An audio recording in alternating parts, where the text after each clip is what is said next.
2014 года. Да. Что дальше с вами происходило? Дальше провезли в Краматорск.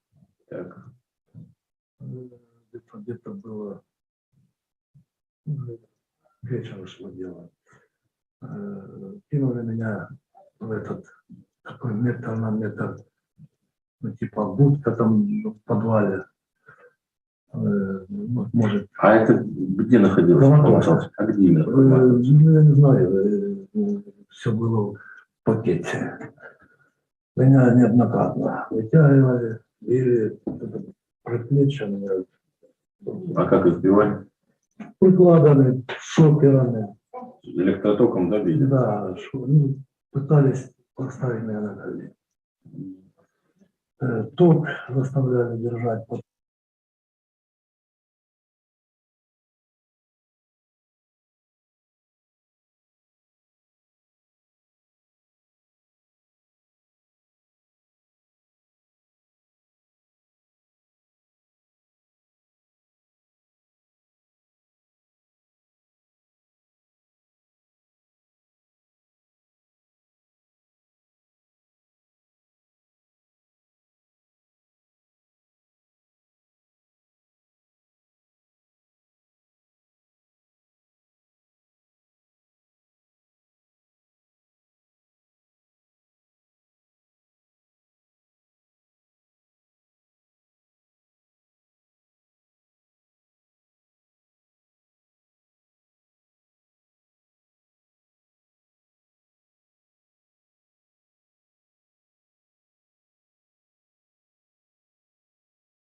Уважаемые гости, присаживайтесь, пожалуйста. Take your seat, please.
Дорогие друзья, кому нужен прибор для перевода, транслейтер, подойдите к столу и возьмите его под какой-нибудь документ, потому что конференция будет проходить на 2 языках – английский и русский.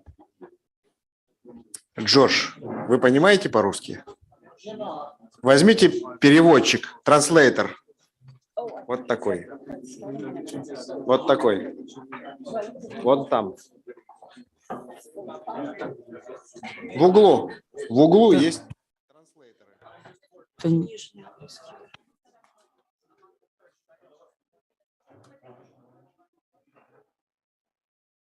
Алексей, а можете для Джорджа?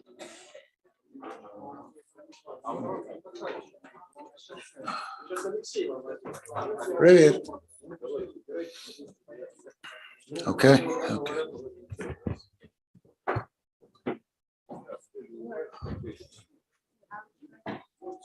Yeah. He's coming. Do you have any ideas so I could hand it over to the guy and bring you the Yeah, if you could give me a, yeah. that'll work.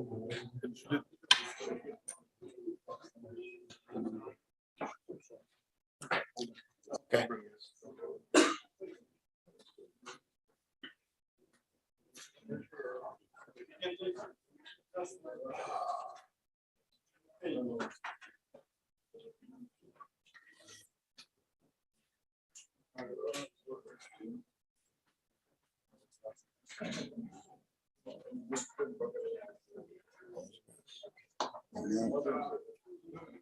Здравствуйте. Здравствуйте, там. Да?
Ну что, коллеги, наверное, мы начинаем. Okay, colleagues, I think it's time for us to begin our roundtable discussion on war crimes of Ukrainian nationalists, to stop them, reveal the truth, and have judgment on them. During all these 8 years of the war, and we believe that what has been civil war during these 8 years, the Civic Chamber of the Russian Federation kept track of that, registered all violations, Ukrainian crimes, crimes against the international humanitarian law, and we went to the territory of Donbass and spoke with immediate casualties and victims of this violence, journalists,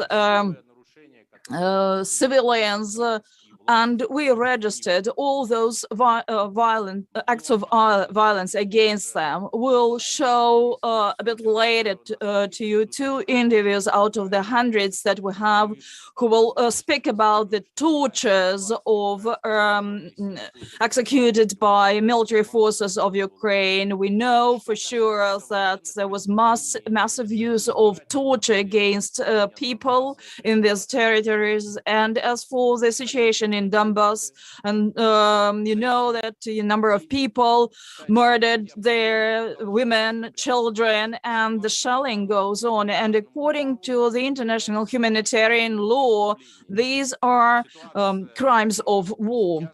The current situation in Kiev, and before that, the Kiev regime is in its utmost points away from democracy. Persecution and murder of journalists on the political ground, and acts of terror against those who think differently, attack and persecution of the Orthodox Church, the whole range of violation of human rights was demonstrated by the Ukrainian regime. And all during these 8 years, we have never seen a single case that was presented by the Western mass media, even the obvious war crimes with the murder of women and children would be printed in small fonts in Western reports. All the OSCE was aware of that, since they were present there. The battalion of the death squadrons acted as the analog of what they once had in Latin America. They destroyed people, political opponents, a full analogy of what we once saw in Latin America. Even if Ukrainian courts register the fact of murder, the assassins, the culprits are relieved of any persecution, of any punishment. And there are a number of advocates of human rights who work there, and they're with us. And I use this opportunity to say that we will set up an international tribunal to consider all the facts of violation. And besides the interviews with people, and we have already had interviews with the victims of those crimes, we will definitely consider the fact of responsibility. And for that, what we can do is to present the facts to the public, so that later the law enforcement bodies take action against them in the countries where the people were affected. It is only today that we received information that these death squadrons murdered, shot dead an Israeli person who arrived to Kiev. And we also register such cases. There are quite many of them. When people are not just have no relation to the conflict at all, they are just murdered and shot down in Ukraine. I think that now they begin to understand in in the establishment, what they did when they spreaded weapons among those who wanted to take that. And now I will ask our technicians to help us and just switch on two interviews that we made there. Please introduce yourself. Gritsenko Viktor Nikolaevich, and this. Where were you taken? Where was that exactly? I apologize. The sound is not that clear, and you can read the footage on the screen.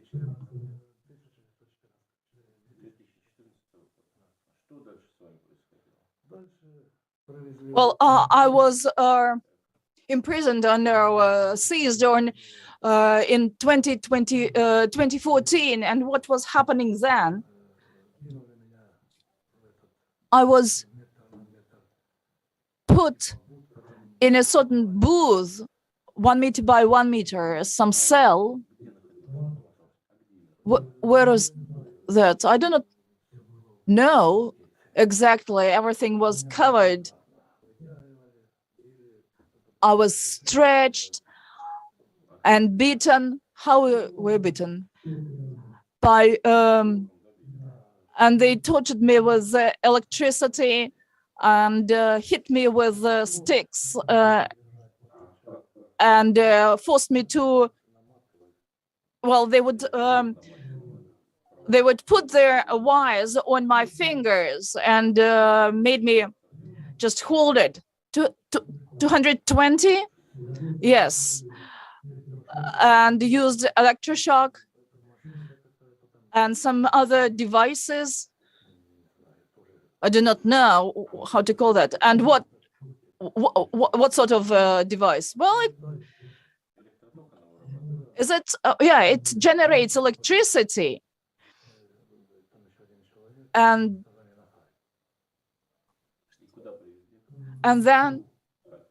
then they brought me to SBU. What tortures?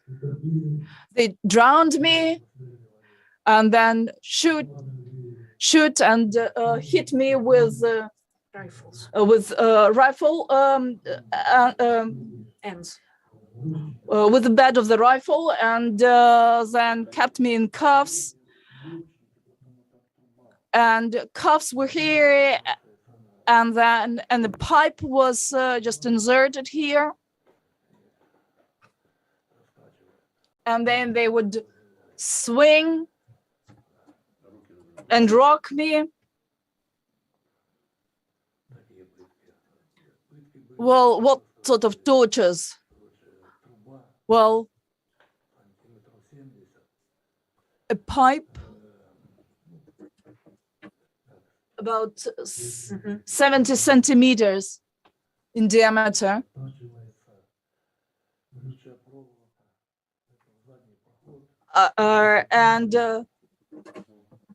And they would barred with wire, and they would insert pipes even in the anus. And then OSC would come, people, or Red Cross International, well, they would stop it.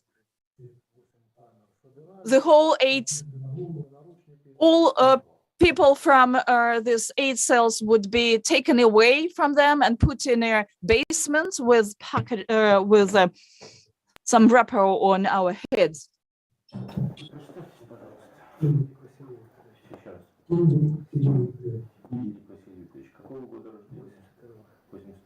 Vasily, born 1982.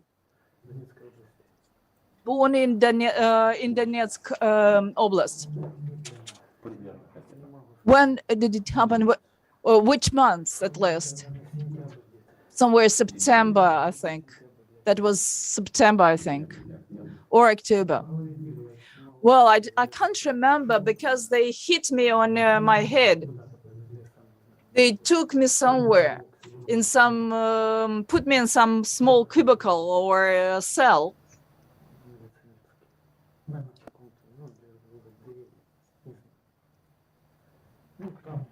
And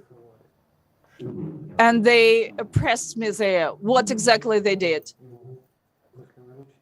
Well, for instance, I cannot move my fingers after the cuffs, handcuffs. Yeah, they suspended me on them. And what did they do then? Well, pressed me on me. Listed. I can't. I understand it's very difficult for you. They tortured. They did everything, whatever they wanted. They did whatever. I can't. I do not know how to call this atrocious things. I just asked me to kill me, to shoot me, and they said that I was thinking just an easy death. And they kept me suspended on the handcuffs. So they put handcuffs on your wrists and suspended you. Well, yeah, and I couldn't even walk. I just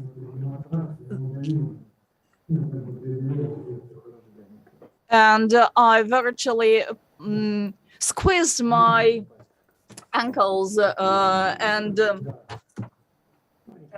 and tendons by that.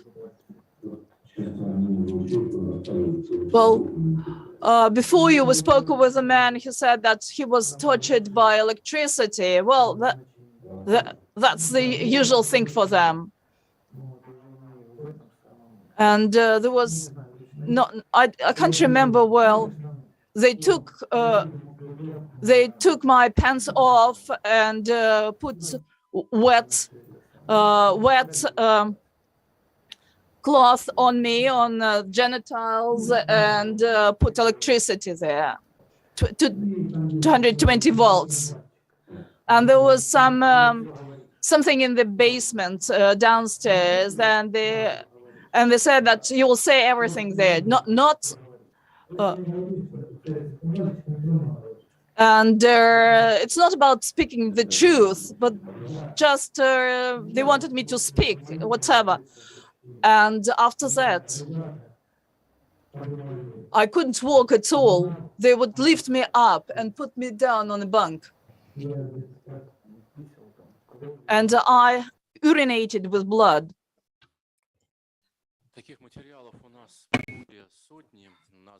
And we've got a lot of such interviews. I've come out with several reports. They were presented in the United Nations and spoke purposely that the Ukrainians used tortures. No reaction on the part of the United Nations organization. And currently, today, this kind of torture is again being used against the Russians.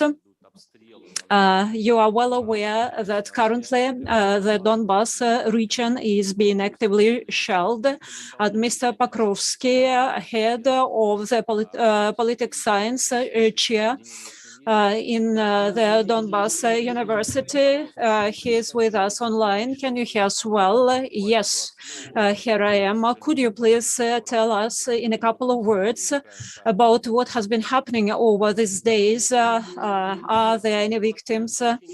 Over the recent days, the situation has considerably aggravated and it is still being worsened. Speaking about my native town, Donetsk, the northern, northwestern and western regions, the Kievsky and Petrovsky districts, as well as all the outskirts of our big city, is in a very poor situation. It has been very actively shelled, and the number of shelling is still growing.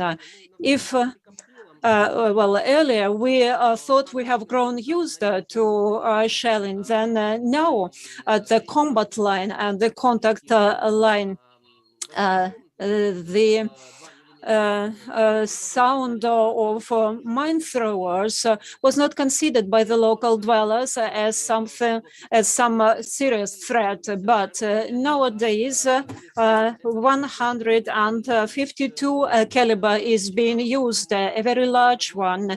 Yesterday, my colleagues at my native district said that that place was actively shelled, and the mines were shot exactly purposely at the kindergarten, at the schools, and they were badly damaged. Today, the electric power station has been damaged. So as you see, this is what personally I see from the window of my own house. The Shakhterskaya square is damaged, and the number of damages is very considerable. And Donetsk is almost empty. No people can be seen in the streets. They are afraid to go outside. And this shelling has no military purpose. And the Ukrainians are purposely aiming at the civilian objects. And they are bombing hospitals, schools, the public places, crossroads, some living quarters, and to this regard, their purpose is political, and it is obvious to threaten the dwellers of the Donbas region and to reach the pretext in order to place and post some ugly things in media. I live in the vicinity of the oil keeping base near the oil storage, and anti-aviation forces of Donbas managed to avert the Ukrainian missiles from the oil storage tanks. Otherwise, it would have been a catastrophe, as you understand. And all this really badly affects the political situation and the sentiments of the civilians. It is difficult for us to understand what is the point of shelling and bombing the houses of civilians. Unless Ukraine stops doing that, we are in for great trouble.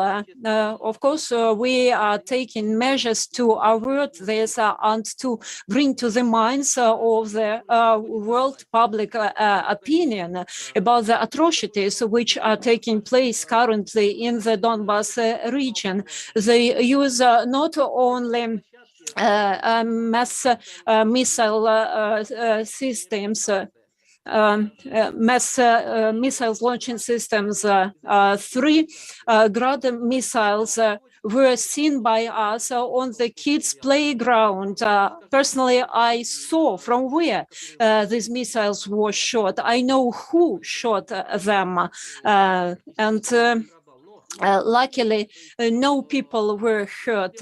Nevertheless, heavy weapons, heavy destructive weapons are being used indiscriminately by the Ukrainian party. And of course, it all falls under the action of the military articles, which we are going to discuss today. Thank you kindly. So here is the speech of the eyewitness who is being being there at the moment, and he's been the eyewitness of the events in the Donbas region for all 8 years. Of course, the armed forces of Ukraine have been following the orders of their generals, and undoubtedly the responsibility for all these atrocities, which we call military crimes, falls on the shoulders of the government of Ukraine. And of course, we do hope that this shelling will stop. Now I would like to give the floor to Maria Butina. You're welcome. Good day, distinguished colleagues. I'm one of the deputies who voted for applying to the president of the Russian Federation in order to acknowledge the Donetsk and Lugansk People's Republics and to further acknowledge the independence via ratifying the treaties. And my political stand is sincere, and it is guided by my care about the Russian-speaking population who have been under the genocide for many years on those territories, and partially. Personally, I have undergone tortures, and it was with a heavy heart that I saw the interviews of these people. You know perfectly well that I was brought to court in the United States for alleged cooperation with the enemies of the United States, and 120 days I spent in a cold cell. I was made to walk there naked. I was deprived of the opportunity to communicate with my close relatives. So I'm perfectly aware of what these people who have been through tortures feel. And I know that the Ukrainian party wanted the United States to give me out in order they could bring me to court for my position with regard to the Donbas region. And I used to think that all this, what's happening now, was beyond reality. I never believed before my personal events that such atrocities could take place in the 21st century. At the moment, the people in the Donetsk region are under huge pressure for being Russians, for speaking the Russian language. And unfortunately, this is the sad reality of nowadays. I tried to write letters to addressing the American mass media being in prison in the United States, but as you understand, nobody would even read my letter there. And that was the reason for which I voted in favor of acknowledging the Donetsk and Lugansk people's regions for denazification and demilitarization of Ukraine. Otherwise, the road of the whole world will be the road to nowhere, and we should by all means prevent the use of nuclear weapons. And we allegedly the Ukrainian party should do their best to avert the nuclear conflict. But as you see, they at the moment are ready, and the United States and Europe are already ready to militarize the unstable state. And I'm being prosecuted for my political views nowadays. I get a lot of telephone calls in the middle of the night. Different people, unknown people threaten me, threaten to kill my family. And for me, it is unfortunately the regular reality of nowadays. Now I would like to tell all those who are attempting on me, I'm not afraid of you. I'm not going to give in. Russians never give in. I've been holding to my views, and I will stick to my political views. I believe that the pacification through the military forces is a necessary military operation in order to protect from genocide and from the mass murder, from slaughter, the population of the Donbas region. Ukrainians are our Slavonic brothers by blood, but what they currently do and the repressions which they come out with against the Russians and the way they use the criminals released from prisons nowadays against civilians. It is all unthinkable and inadmissible. We should put an end to all this as soon as possible. And the only way to do that is demilitarization of Ukraine. Thank you kindly. Last year, the book named Regular Fascism, Ukrainian Crimes and Violations of Human Rights was published last year, and it contains numerous reports about the events in those regions over the previous 8 years. The problem of Ukrainian nationalism has always been historically a problem of xenophobia, and it emerged 100 years ago. Prior to the First World War, it was supported on the part of the Austro-Hungarian Empire. Later on, in 1941, it was supported by German fascists, and the Ukrainian nationalists have always been guided by the fact that they were ethnically pure white race, and the rest, including Russians, were the people of the second grade, and only seeing and hearing these words, we can understand the horror of what's happening during this latest 8-year-long war. And this issue has been in detail discussed in the resolution against Nazism, and only 2 countries, Ukraine and the United States, refused to support it. And unfortunately, we see that the Western mass media and, of course, the European countries seem to be blind and are turning a deaf ear to what's happening in Ukraine nowadays, what is being done by the Kiev criminals. And now I'm giving the floor to our next speaker. You are welcome. It is going to be Eva Bartlett from Canada. Thank you. I am surrounded by people who probably know a lot more about the Donbass and what's been happening the past 8 years than I do. I have some knowledge. I have been there for a couple of weeks in 2019, and I've done my utmost to share with my followers and my readers what I heard from people on frontline areas being shelled by the Ukrainian forces.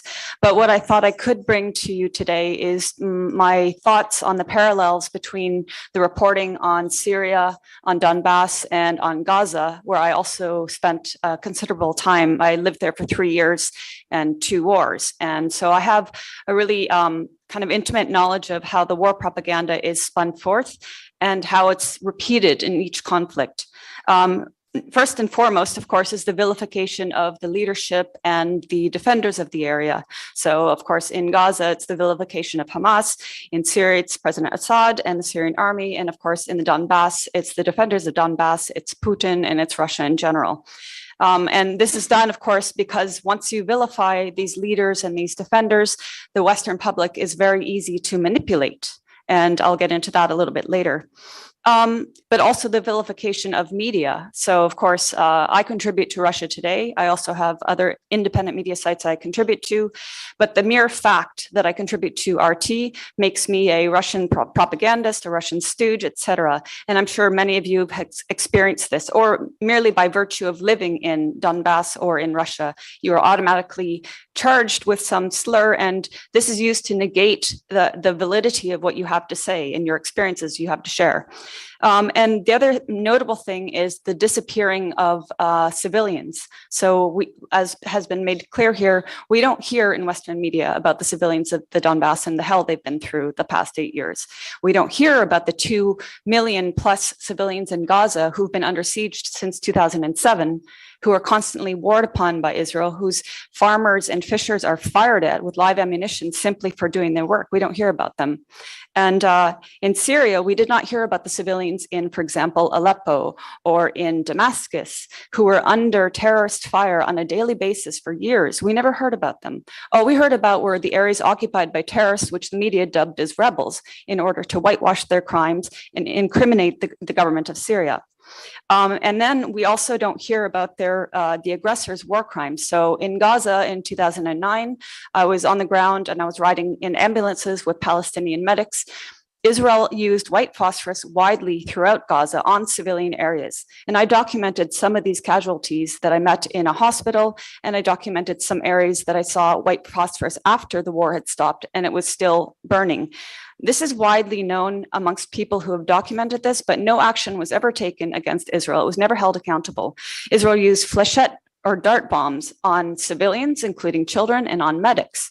And I was in an ambulance that Israel sniper targeted during ceasefire hours when the medics were trying to retrieve a body. In Syria, as I've just mentioned, terrorists rained down mortars and missiles and all sorts of explosives on civilian areas. In Aleppo alone, when I was there in November 2016, I was told by the head of forensics that 10,000 civilians, not soldiers, but civilians had been killed by these terrorist bombings. And we never heard about that in the New York Times or other Western media.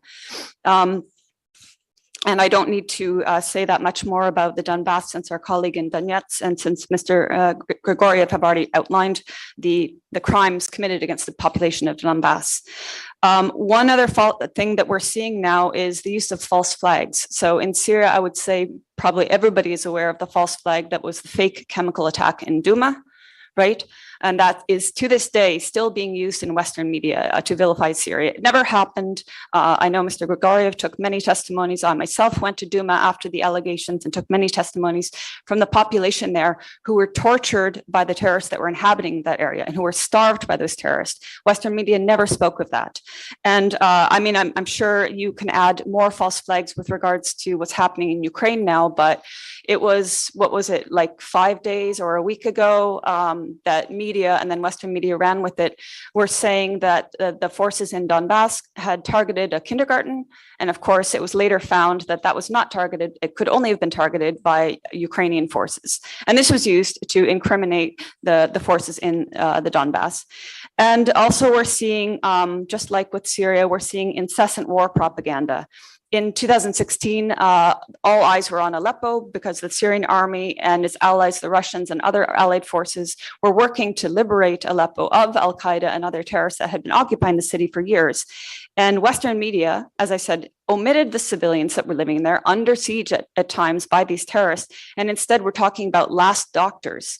So in mid-2016, I went to Aleppo and I went to the Aleppo Medical Association and asked them, how many doctors do you have? And they said 4,000. So clearly, these people were being omitted.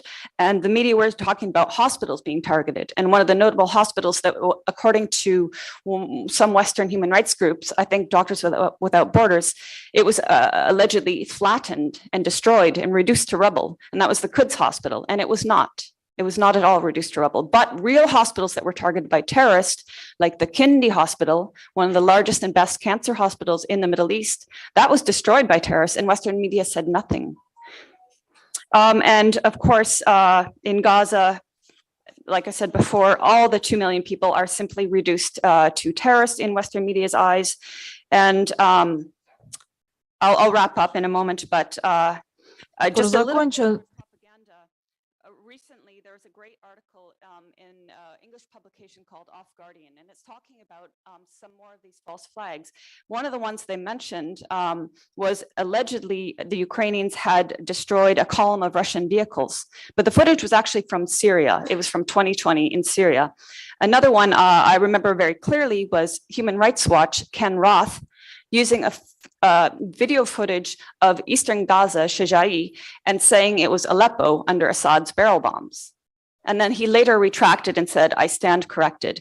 And that the minor retractions is another hallmark of what we've seen in Syria and what we are seeing in Ukraine. When the media are caught, they'll simply say, we made an oopsie. They won't actually admit that they're deliberately lying to manipulate the public.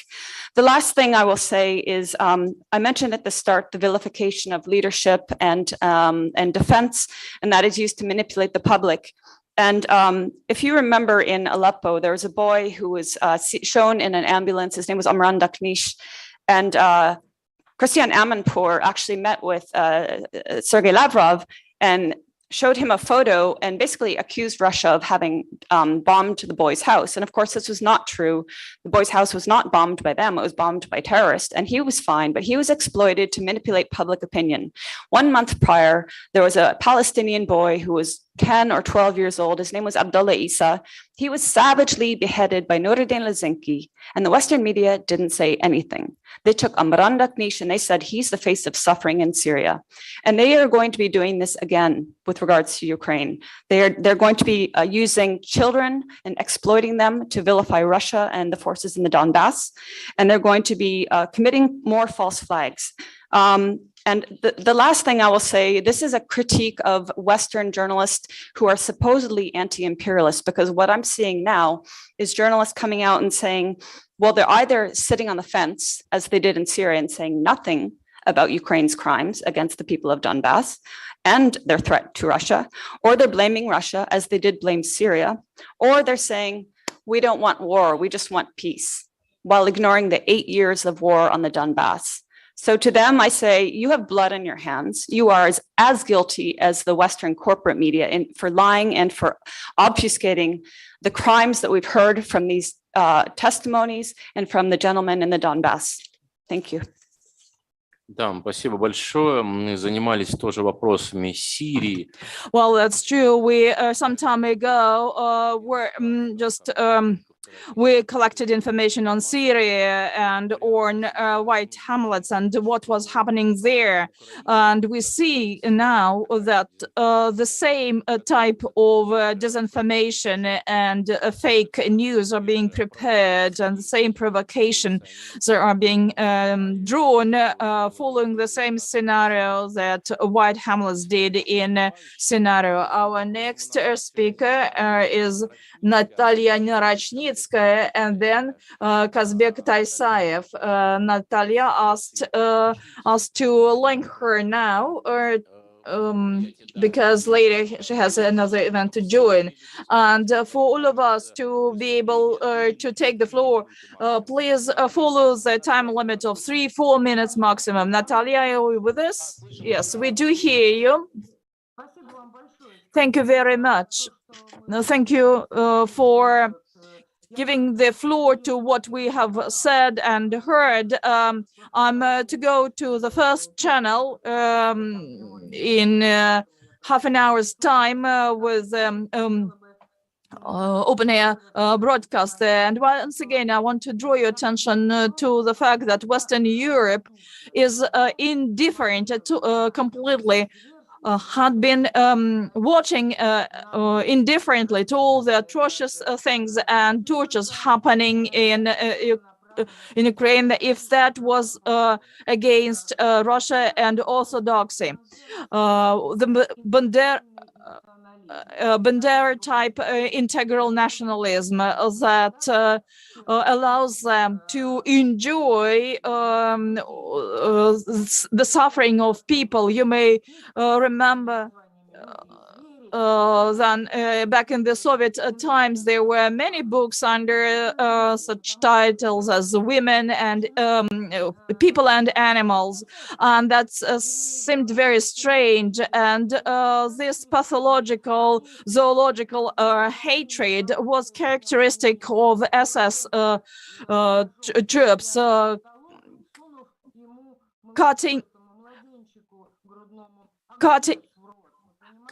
cutting babies, infants into pieces by wooden knives, and having stuck a cucumber in the mouth of that baby, or wrapping men around trees and then lynching them so that they would be just mashed to pieces, and the wife would lose her brain, lose her sanity having watched that. And that seemed something impossible for repetition, but we know that that's happening now. Intelligence service said that some penetration into the territory of these territories were preparing, and we can we can imagine how many more tortures were planned, and this is all found its roots in the nationalism of Bandera followers, because they believe that there are no means that are bad enough to set up a mono nation, mono ethnic nation.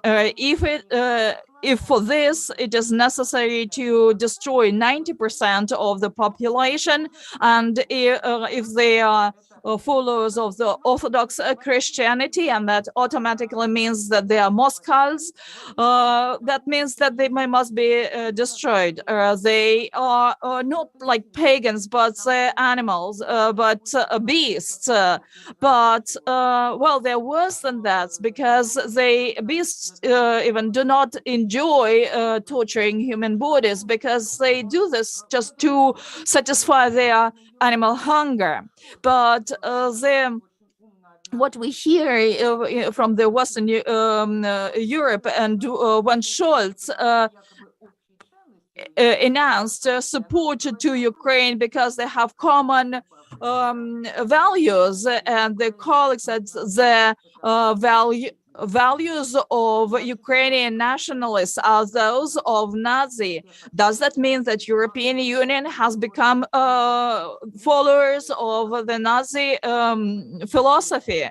The very first idea of setting up a unified Europe belonged to Hitler and Mussolini, actually, with various grades of protectorate embracing Ukraine, embracing Europe. Everything that I do is against Russia, he said. I will go first to the West, and then with all accumulated forces, I'll put it on the head of Russia. That's what Hitler once said. And our fund published the unthinkable plan by Churchill that was drawn virtual months after the victory. And the impression is that this delayed, postponed plan, unthinkable, is being implemented. And had they had nuclear weapons, that would have happened. And just one thing that I want to say about Galician units, I would say that the very first processes, tortures, were on the territory of Austro-Hungary back in the 1902, towards peasants who wanted to turn back to Orthodox Christianity. They were had been brought up in the spirit of Russia, and they were denounced of being traitors, and one of the priests was even crucified head down, like Apostle Peter, and that was back in the 19th century. And the Museum of Tolergov and Terezin, many of those who do not know history think that that's the history of the Second World War. No, that was the times of the tortures of Austro-Hungarian times, and Ukrainian propaganda that speaks that Russians have always persecuted and suppressed Ukrainians. But after their Natalia Alexeyevna, I apologize, your time is up. Well, just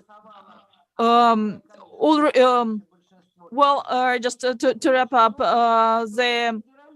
all Russian parties and federalistic bodies were voted with majority, and separatist parties collected no votes then, and the and Chubinsky, the author of Anthem, was severely beaten by peasants when he said that actually they are Russians. Well, they said, no, we are not.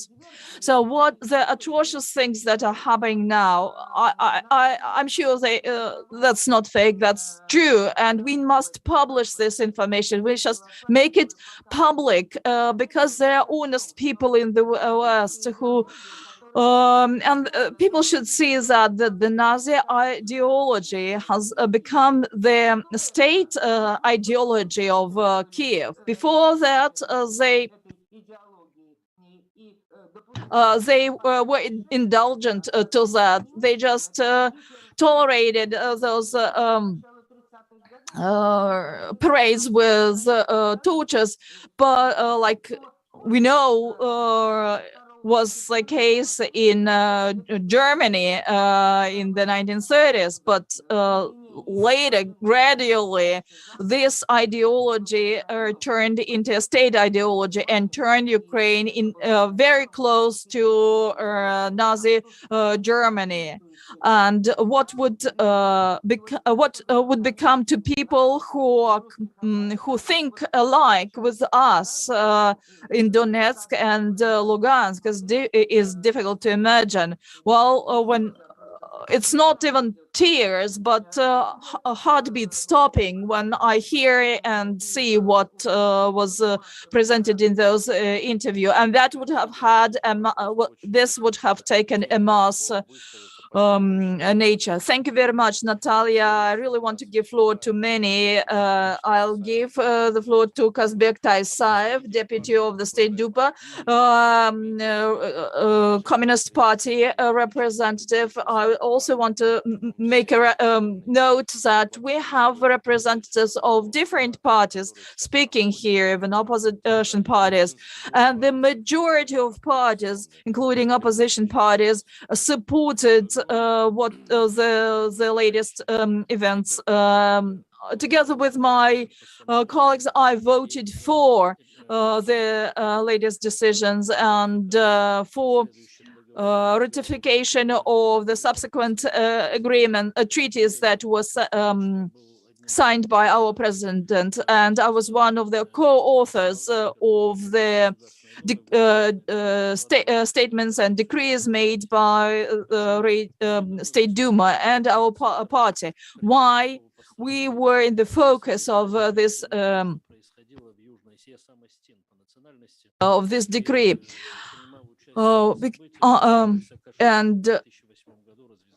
I remember very well what we had in what we saw in Georgia and Abkhazia then. 8 years this work has been going on, and we know the situation since 2014. We have went to Donbass hundreds of times. Many of our friends died, unfortunately. And thanks to Gennady Zyuganov and Joseph Kobzon, we developed a program, Children of Russia to Children of Donbass. And through that program, children of Donbass are brought to Russia for rehabilitation centers.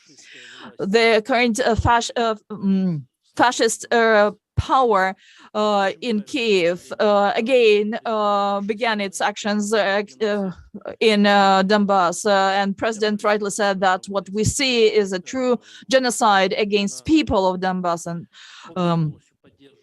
region, and we fully support the military operation, that is the special military operation, and I'm grateful to our military forces. We recognize their effort, keeping in mind the challenging tasks that they have, but I'm sure that they will manage that. And here I would like to use this opportunity and ask Maxim express my gratitude to Maxim Grigoriev and Mr. Sablan for collecting the material for the book that was published. My hearty thanks to you. Thank you. Well, thank you kindly for your political stand and for participating in our event. So now George Eliasson from the United States is going to take the floor. You're welcome. Thank you.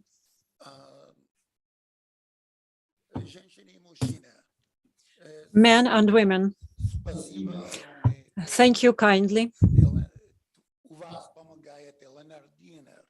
for rendering aid, for giving a helping hand to the Lugansk and Donetsk People's Republics.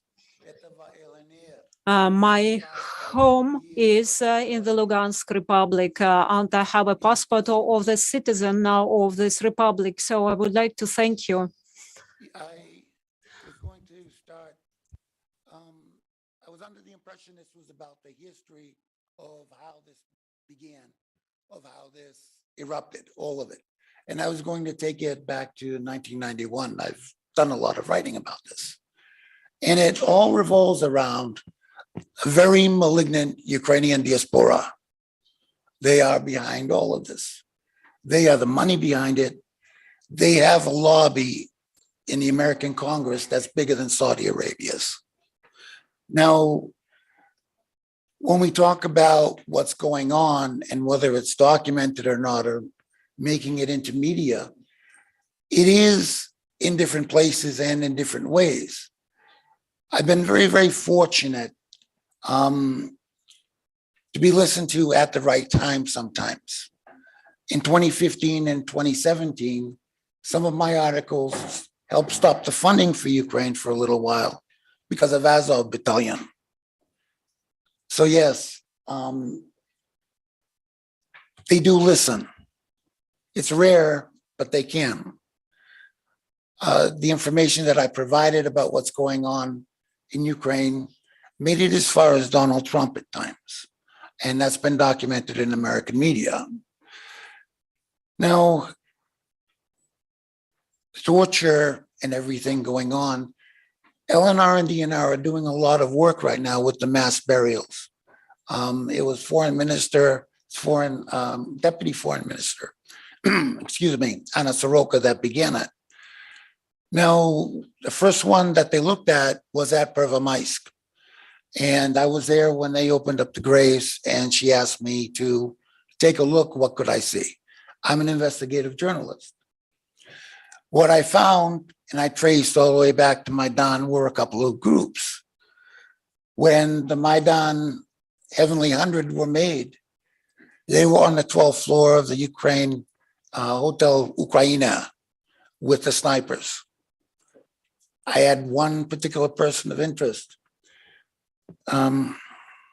His name is Mark Pulowski. Now, if you're very familiar with Soviet history and the fight against the Bandera, you know of his uncle, Mykola Lebed. I traced Mark Pulowski all the way through to Pervomaisk.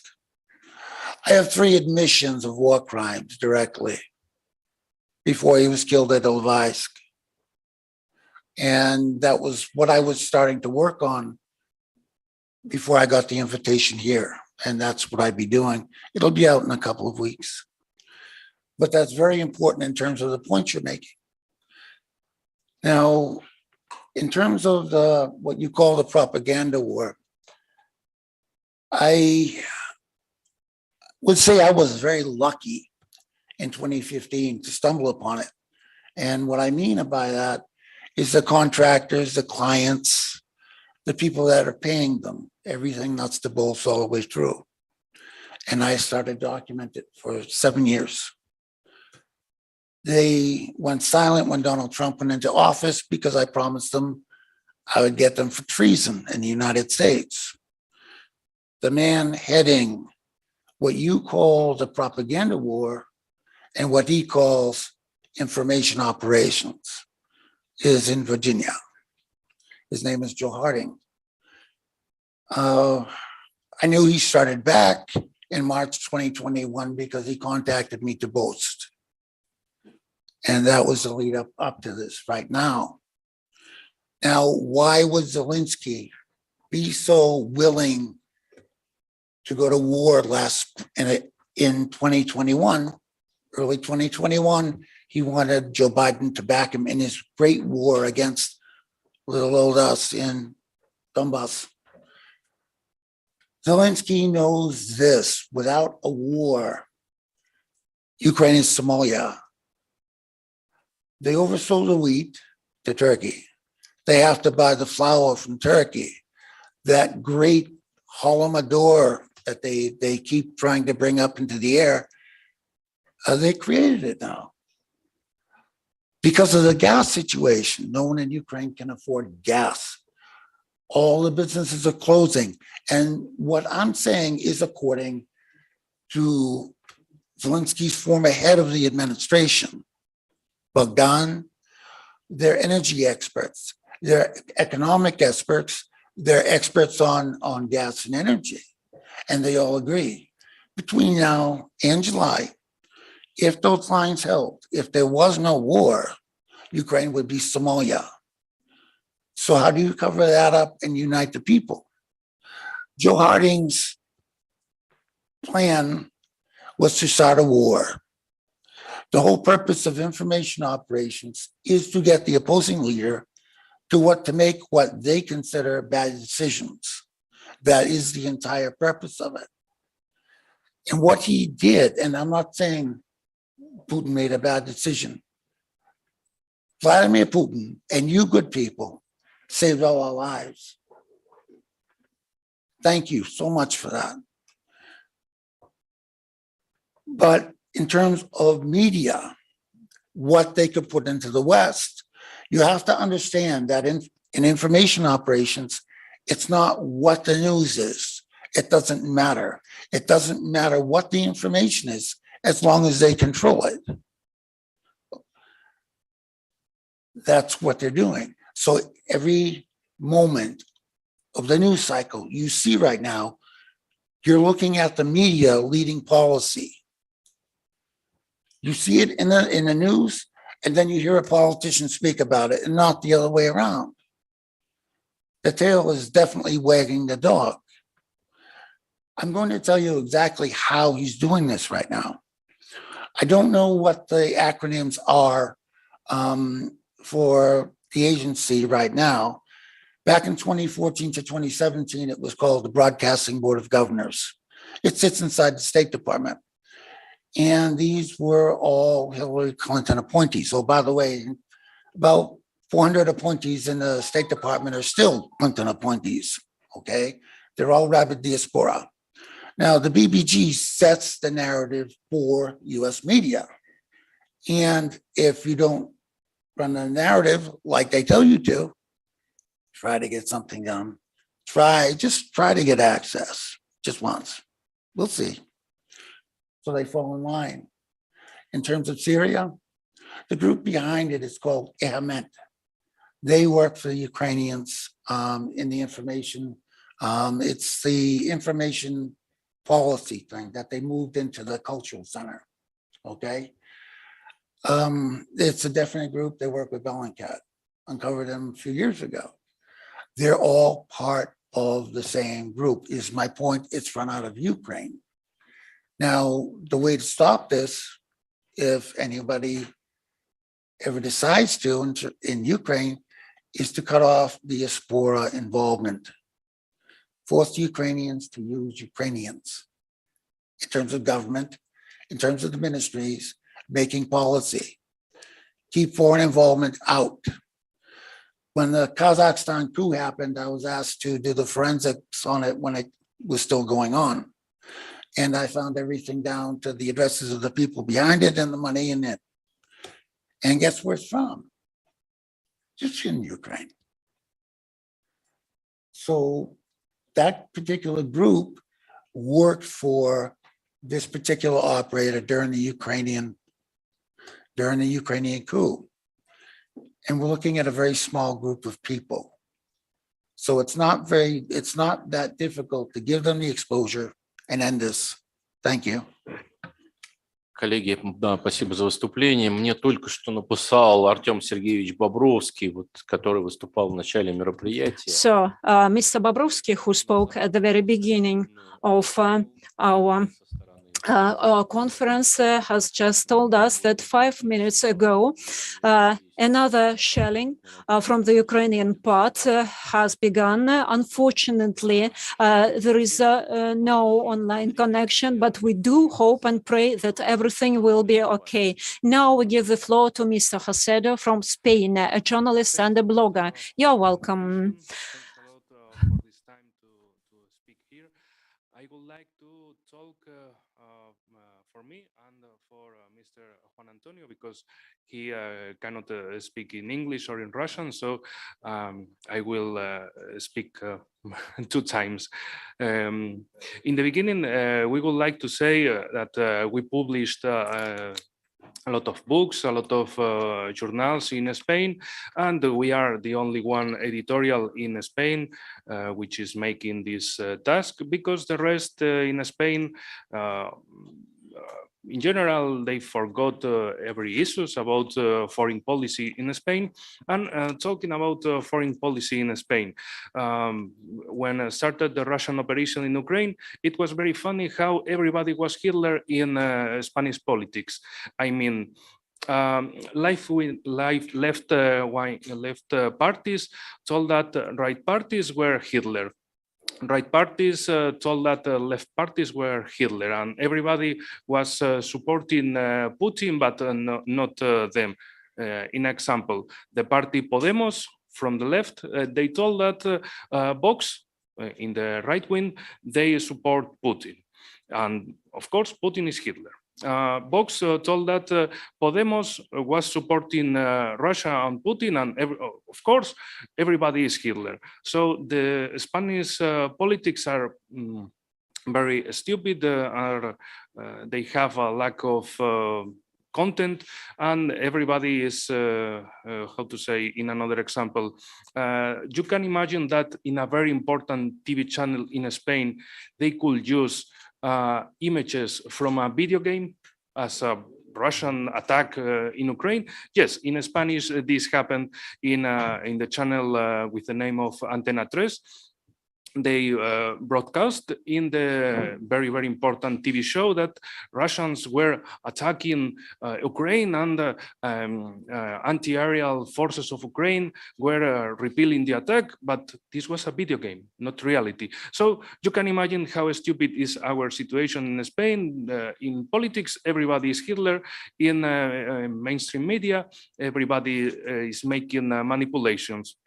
In another example, in the beginning of February, they started to show some patriotic immigrants of Ukraine in Spain, and okay, another stupid moment, because they took a woman, and she told in the interview that his father fled from Ukraine because of Russian attack in the during the Second World War. And of course, some people remember that no, his father didn't fled because Russian invasion. His father fled from Ukraine because he was with Bandera and with the Ukrainian Nazis sided with Germany. So no, your father was not a hero. Your father supported the German invasion of Ukraine on the Soviet Union. And okay, it was maybe only a mistake, but next week they chose another example, and it was a brave man. It was a patriotic man of Ukraine in Spain, and okay, again the stupid moment. He was the boss of Ukrainian movement in Spain, and he was personal supporter of Battalion Azov in Spain. And it happened to appear in Spanish media several photos of this man, Ivan Bovk, with Ukrainian flags of the Battalion Azov. And okay, mainstream media is putting video games as facts, and they are putting Ukrainian Nazis as normal people. So manipulation is very, very hard in Spain. And in another hand, I would like to say some positive things, and maybe you are seeing this Cossack hat in the table. Okay, it was a personal gift from a man who maybe you know. His name was Alexander Sakharchenko, and I would like to start with this detail because we made several humanitarian missions from Spain to Donbass. For example, we tried to make some kind of Diez Maros Santa Claus from the west to the east, and we booked an ambulance and we drove from Europe, from Spain, France, Germany, Poland, Baltics, and Russia to Donetsk for giving this this card for saving lives in Donetsk. And when we were making this mission 4 years ago, it was very, very interesting that in general, people told us that, what are you doing? Why an ambulance? Why a humanitarian mission to Donbass? But the war was over. And of course, war, the war continued. And this is interesting because in 2015, war disappeared from Spanish media. And for the common people, the war was over. The war finished 6-7 years ago. And it's very important. The current situation is, okay, Putin is Hitler, Russians are invading Ukraine, and nothing happened during these 8 years. So of course, the manipulation has a basis, has a base, and the base is the complete oblivion of situation. And it's not only in the common average citizen, but also in the all political levels in Spain. For example, and with this I finished, we talked 7 years ago about refugees from Donbass for providing shelter in Spain, and we talk with several right-wing parties, and especially with left-wing parties, because they were especially active in the support of Donbass, of the situation, and nobody helped, nobody cared. And especially it happened in one city. Mayor told us that, okay, they are Syrians. No, we don't care. So Enrique, situation... 2 more minutes, all right? 2 more minutes. Okay. In this case, I want to make the conclusion. So manipulation in Spain is complete, is in all levels. In political levels, they are the behavior of politicians are like children. You are bad, no, you are more bad. You are ugly, no, you are more ugly. And what is the position of Spanish government in foreign policy? Okay, what is telling us from Washington, from Brussels, and okay, no more. And in mainstream media, they have no barriers in manipulations. They can use every examples, and they make the framework to manipulate people, and of course to forget our history in general, and to forget the history of the war in Donbass. And okay, we are making our best for talking this with our Spanish people, but also of course to the many Spanish speaker countries in Latin America. Thanks a lot. Спасибо большое. Да, спасибо большое. Следующий выступающий Дмитрий Владимирович Кузнецов, депутат Государственной Думы, член политической партии Our next speaker is Dmitry Kuznetsov, a member of the Patriots for the Truth party. I'm actually a member of the committee for cultural committee in State Duma, and I've never thought that I would be in politics, but I'm in the cultural integration issues now. And having worked with Zahar and the cultural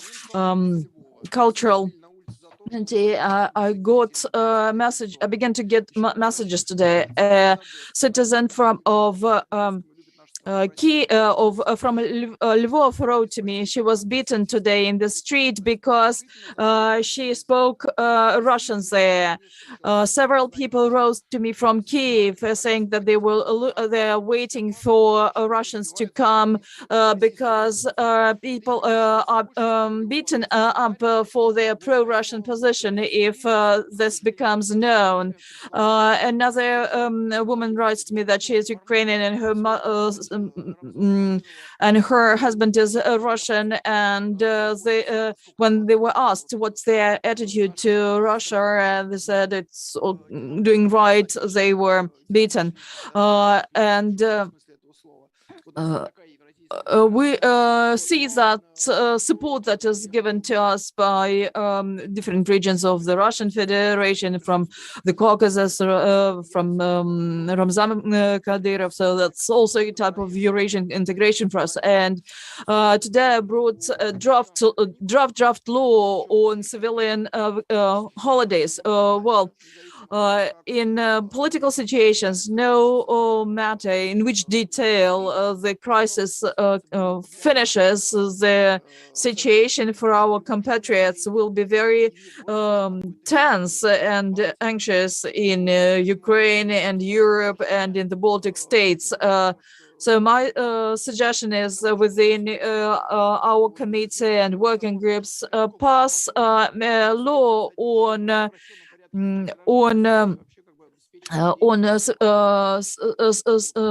citizenship holidays. That means that those who want to get to receive Russian citizenship in an expedited way can enjoy this right if they want to leave the territory of the countries where they live now. They're living now. Thank you. Yes, we can just support each other here, and the State Duma can introduce such draft laws, and I think that my colleagues will support. Our next speaker is Daniel Botsford from the United States, and 3 minutes time. Good afternoon. I am grateful for this opportunity to be able to speak to you all today.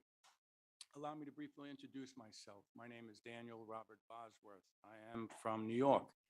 I'm here today to speak about the ongoing situation between Russia and Ukraine. I have been living in Russia with my family for the past 10 years, and I'm very grateful for that. I also served in the U.S. Army for 4 years and served in combat for 6 months during Desert Storm at the age of 19. I feel I have the experience to opine on the developing conflict between the two countries. Please keep in mind that this speech is an expression of my opinion backed by factual events. I would like to point out that having gone through the horror of being in war and dealing with the consequences that followed for years, I feel strongly against any form of military conflict. However, I also learned that unfortunately, it is sometimes a necessary evil. I strongly believe that the U.S. sole interest in Ukraine is to keep Russia out in order to keep covering its financial interest and corruption that have been going on in the country. Yes, we understand that the U.S. allies are interested in Ukraine because of the gas pipeline that runs through its territory, making Europe highly dependent on Russia's supplies of gas. The U.S., along with its allies, are trying in various ways to wrestle what they view as monopolistic control away from Russia, and their beliefs that Russia is trying to further monopolize fuel intentionally through the pipeline. But let's not forget that the U.S. gets its fuel from other sources, yet it is still involved in this international arm wrestling. As a result, the U.S. has maintained a containment strategy on Russia, meaning that it has been doing all that it can to keep Russia from expanding and becoming a powerful empire and military adversary. And if the U.S. feels so strongly about supporting its allies, then why not right now, when Zelensky asked for a non-fly zone over Ukraine, U.S. cited such a move be a direct conflict and potential war with Russia, and refused to deploy any military for support. This has been going on for many years. Ukraine has been enforcing its alliance with the West, most notably highlighted by the events of the 2004 Orange Revolution, bringing the Ukrainian government closer to the US in its desire to be part of NATO. Meanwhile, the US government has been covering its financial interests and corruption in the region by claiming their collaboration with Ukraine is in the interest of creating democracy.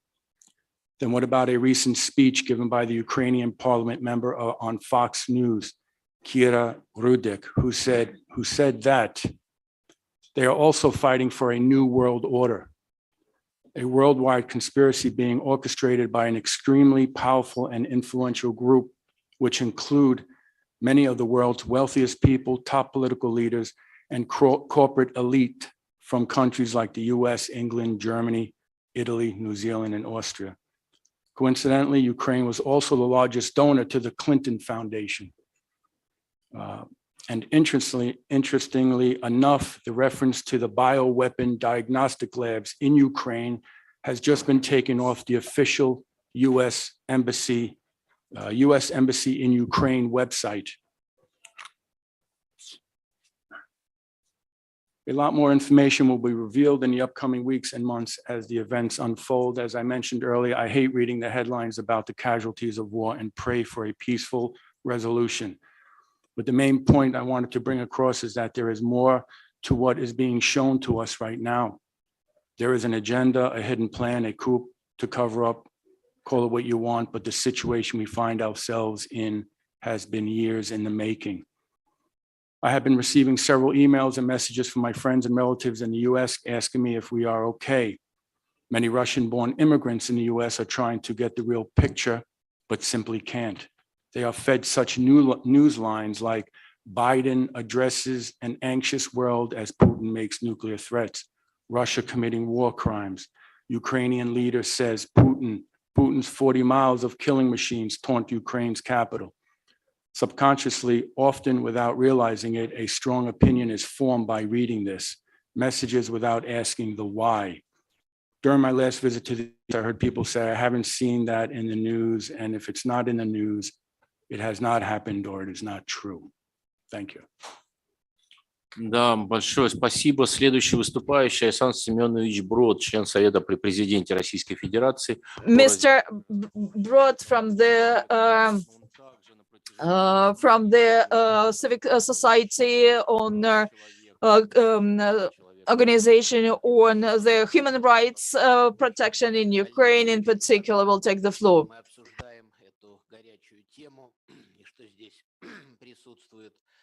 It's very important that we're discussing this theme jointly, and yesterday the International Association of Russian-speaking Advocates, together with Maxim Grigoriev, we discussed this issue. We had lawyers from dozens of countries that joined this topic of legal support to those affected by the conflict and Russians who fall victims of discrimination in many countries. And we continuously see news about such cases, and very bitter parallels come to our memory. Germany of the 1930s with the anti-Semitism blossoming, and the situation 100 years ago in the United States when when Russians become pariah, students are drawn away from university. Some people are deprived of the right to sing their anthem. The rights of Russian language mass media are limited. They are deprived of the right to study, to learn using their own language. Russian athletes are excluded from the schedule for sport events, and even the International Association of Oncologists stopped its communication with Russian specialists. And why innocent people should suffer in such situations, should be affected by such situations? Well, we understand that anti-Russian propaganda and the twisted facts and fake news that are numerous have their impact on people. Photos of taken from absolutely different historic periods and wars in Middle East and some other time periods. Destructions of different times, for instance, seizure or fleeing of people, civilians running away from shells.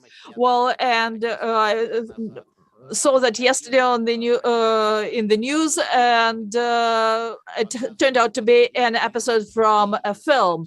A man saying goodbye to his children, and children are being evacuated from Kiev, bombarded by Russians, and they checked the information and found out that video and photos from Donbass, where children were evacuated there. Figures speak for themselves. This is the statistics that is blatant, and since 2014, over 5,000 people died, perished, more than 8,000 were wounded, over 600 were disabled, and 91 child fell victim to the war.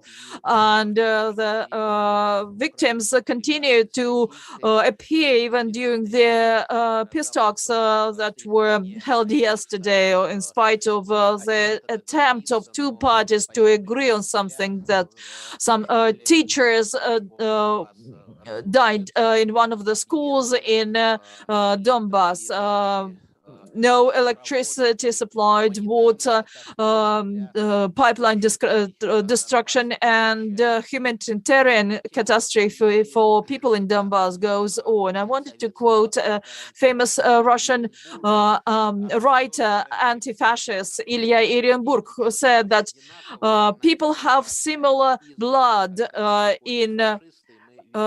similar blood, identical blood in their veins, but it's different. That is, leaves their corpse when they are killed. And we know that when Nazi came when the new powers came to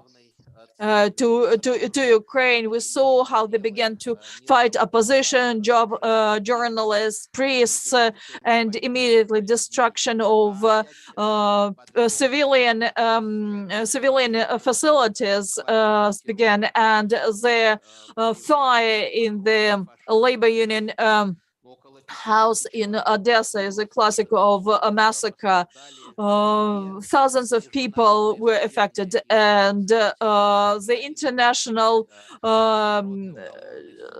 for instance, Ukraine now turned to international court in The Hague. Why the International Criminal Court was silent during the previous 8 years, when civilians suffered, when civilians were burned to death, when people were kidnapped? And my colleague said that he saw graves of tortured people in Donbass. I also saw those graves in Donbass. Why Human Watch and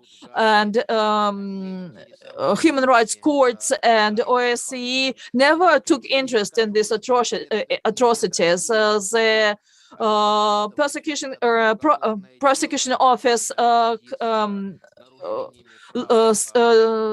filed over 400 cases of criminal cases against Russian citizens, and many dozens of people can be brought to justice. I, as an advocate of human rights, I am against war. I'm for people to be saved and no civilian facilities should be destructed. But I do hope that thanks to the efforts of our foreign colleagues, the world will see the true picture of the crimes against civilians, and those who are guilty of that will be punished. I'm confident in that because I remember how in 2008, after the tragedy in South Ossetia, and after 2014, when the Crimea turned back to Russia on a voluntary basis, the West went against Russia with sanctions, protests, boycotts, etc., etc. But when Western politicians, journalists, and just average people went to Tskhinval, to the conflict area, or went to the Crimea, see how people live there in a peaceful way, their perception changed. Let us do our best so that the Western world learn about the truth that had taken place during these 8 years in Donbass. Thank you. In such cases, the responsibility comes liability. Responsibility comes much later.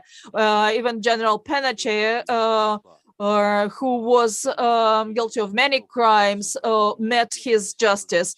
And the situation with Ukraine should, I hope, will see justice much sooner. And Nicolas Charas, the floor is yours. I'm Nicolas Charas. I am from France. And I was invited to speak on the situation in Ukraine, and I'll try to be brief and not to go into too many facts. After watching those interviews, I want to change the spirit of my presentation in a more harsh way. And I was younger than 20 when the whole situation in Donbass was crushed. Years passed, and we saw only stunning silence of the international community. And I should confess that from time to time I lost interest in the situation because it seemed inevitable or no solution would come. That was a prolonged conflict until, and we know that people were dying. 5 years elapsed, and as we have, as a non-Russian, I have relation and being linked with Russia, I understand what are the challenges ahead for Russia.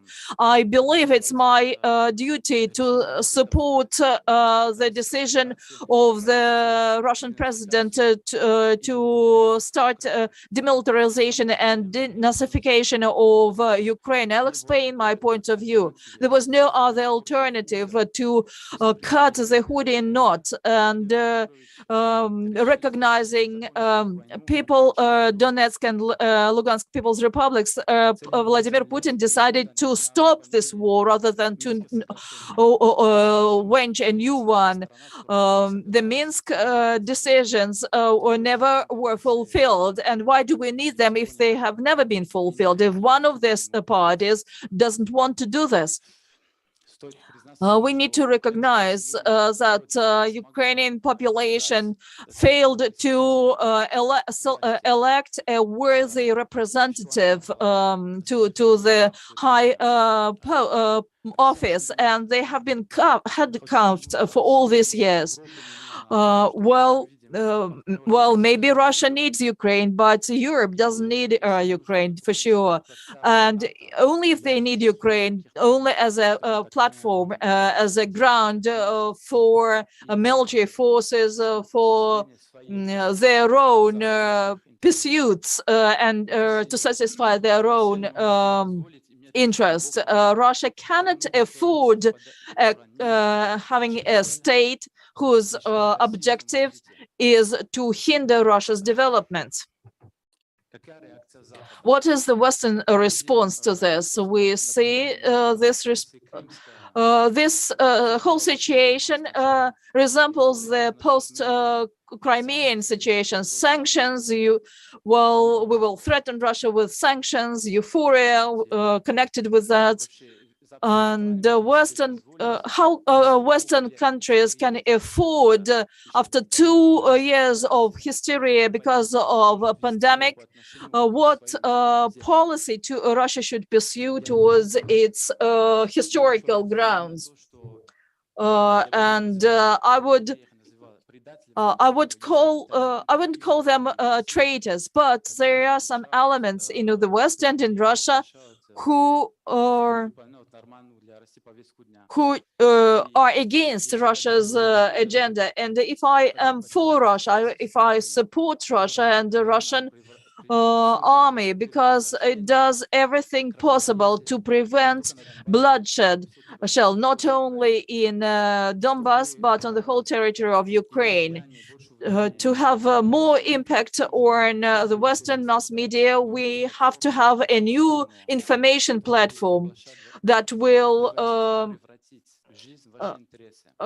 communicate your interests.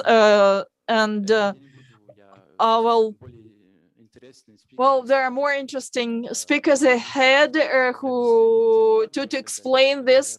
For instance, Mr. Korovin, I believe, can give assessment of the eschatological meaning of this war. If it is only war of Russia against Ukraine or against Donbass, but actually it's a war against globalism. That's a war against all states that believe themselves to be free. That's actually the war against globalism. And as Berdiaev said, eschatological feeling or understanding comes during war, and I'm sure that we will win. The war will be won by Russia, but now on land. But now we are to win in the informational war. Thank you kindly. The next speaker is going to be Ms. Ludmila Popova from the Krasnodar region. To that region, a lot of refugees are currently arriving from the Donbass region, and it is all the results of massive shelling on those territories from the Ukrainian part. Thank you kindly for giving me the floor. So the citizens of the Krasnodar region are strongly motivated to protect our territory and the lives of refugees, because we've been witnessing for all 8 years the aggressive policy of our near neighbors. And we've been cooperating with the Donbass since 2014. Personally, I participated in the placement procedures for the refugees coming from the Donbass region. And the Kuban dwellers are strongly against the pretensions of Ukrainian nationalists, not to say with regard to Kuban, not to say about the whole of Russia, of course. And the vial which is currently in the hands of the Ukrainian nationalists was the last drop in the cup of our patience. Today is a tragic day. We have buried Alexander Lysenko, an intelligence officer who was murdered by the nationalists. He fought to the very end with honor. He was so severely tortured that it is beyond human understanding of any human being with normal psychic. The special operation to pacify, to bring to peace the Ukrainian party has to do with pacifying fascism, and we are united in our support in favor of our president. Speaking about our political views, well, there is an opposition, but these people are extremely few. Nobody was detained. We don't see any complaints to the public chamber of the Krasnodar region. There was only one complaint against the participation of the Russian forces in the operation in Ukraine, but it's nothing compared to the overall support. As to the activities of our public organizations, first and foremost, it's a matter of the Russian Regional Red Cross organization. They are acting throughout our region, and we are rendering a helping hand to the refugees from the Donbass. Many people from the Donbass started arriving here to their relatives long before the refugees, official refugees, started arriving, and the Red Cross of our region is helping them actively. The organization of volunteers known as We Are Together actively take part in the events in the Rostov region as well, Rostov-on-the-Don. And of course, we are in favor of protecting the interests of the Lugansk and Donetsk People's Republics. The negative resonance in the Kuban region has to do from the public activists and so-called intelligentsia from the so-called journalist community. I'm not even going to name them because we totally disagree with their opinion. The teachers, professors, academicians, the people of culture, we have all come out with an open letter addressed to the president of our country, expressing our support to our country, Russia, which has to stand against the global negative reaction, which is fueled by false information. So the authors of this letter express our overall support to our president, to the policy of our country, and to the militaries of the Russian army who are currently fighting in the Ukrainian territory against the fascist regime. I'm not going to read it right now. You will be able to have a look at it personally and to sign it if you wish. I underline that we are not against the Ukrainian people and we are not against the Western people. We love the works by Shevchenko and Gogol, but we are strongly against the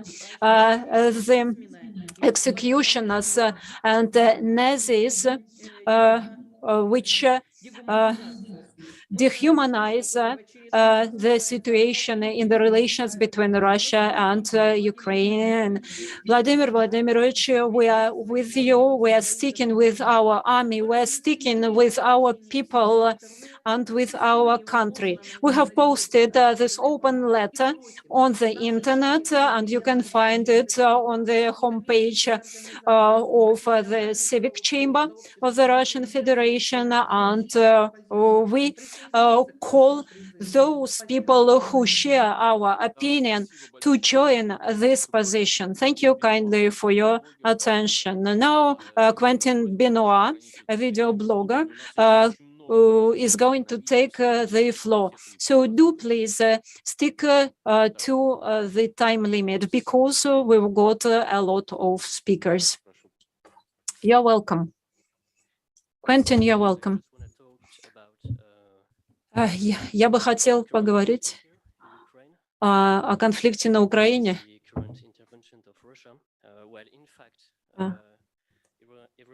И все Все знают, что с геополитической точки зрения дипломатическая война это продолжение войны фактической. И после 8 лет дипломатических усилий дипломатия не сработала. Некоторые утверждают, что Россию загнали в угол, но мы не соглашаемся с этим.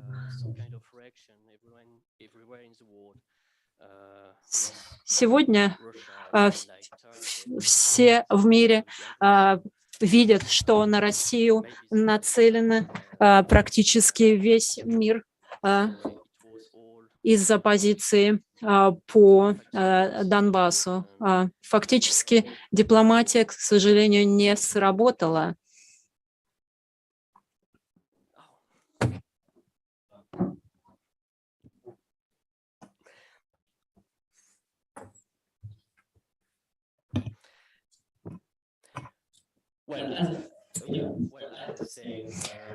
Как я сказал, Украина подвергает нападкам Россию в связи с тем, что дипломатические усилия оказались провальными. Якобы Украина загнала Путина в угол при помощи организации стран НАТО, при помощи Запада. Но здравомыслящие люди должны понимать, чего действительно добивается Россия. Речь идет о защите притесняемых людей, в том числе и на территории Украины. Я сегодня не подготовил ни доклада на какую-то особую тему, но я бы хотел сказать, будучи французом сегодня, мне приходится делать очень трудный выбор. 2 года я живу в России. Я столкнулся с 2 кризисами за это время. Кризис, связанный с пандемией, и кризис, связанный с ситуацией на Украине. И в настоящее время французское посольство ведет речь именно о войне на Украине. Они говорят о своем намерении вести экономическую войну здесь, в России, посредством санкций и тому подобного. Но это не та работа, ради которой я нахожусь здесь. И любой гражданин Италии, США, Франции, находящийся здесь, в России, понимает, какое сильное искажение информации имеет место быть. То есть в Европе и в Америке все подается совершенно иначе. Конечно, мы должны объединить усилия, чтобы продолжить нашу работу ради справедливости. И, конечно, нужно дальше работать и в сфере дипломатии. Но вы видите, моя реакция совершенно естественная и искренняя по отношению к текущей ситуации. Спасибо.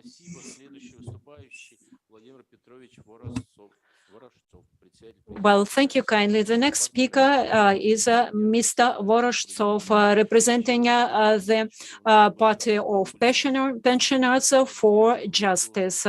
I would like to understand once again that this party is in favor of what's happening at the moment.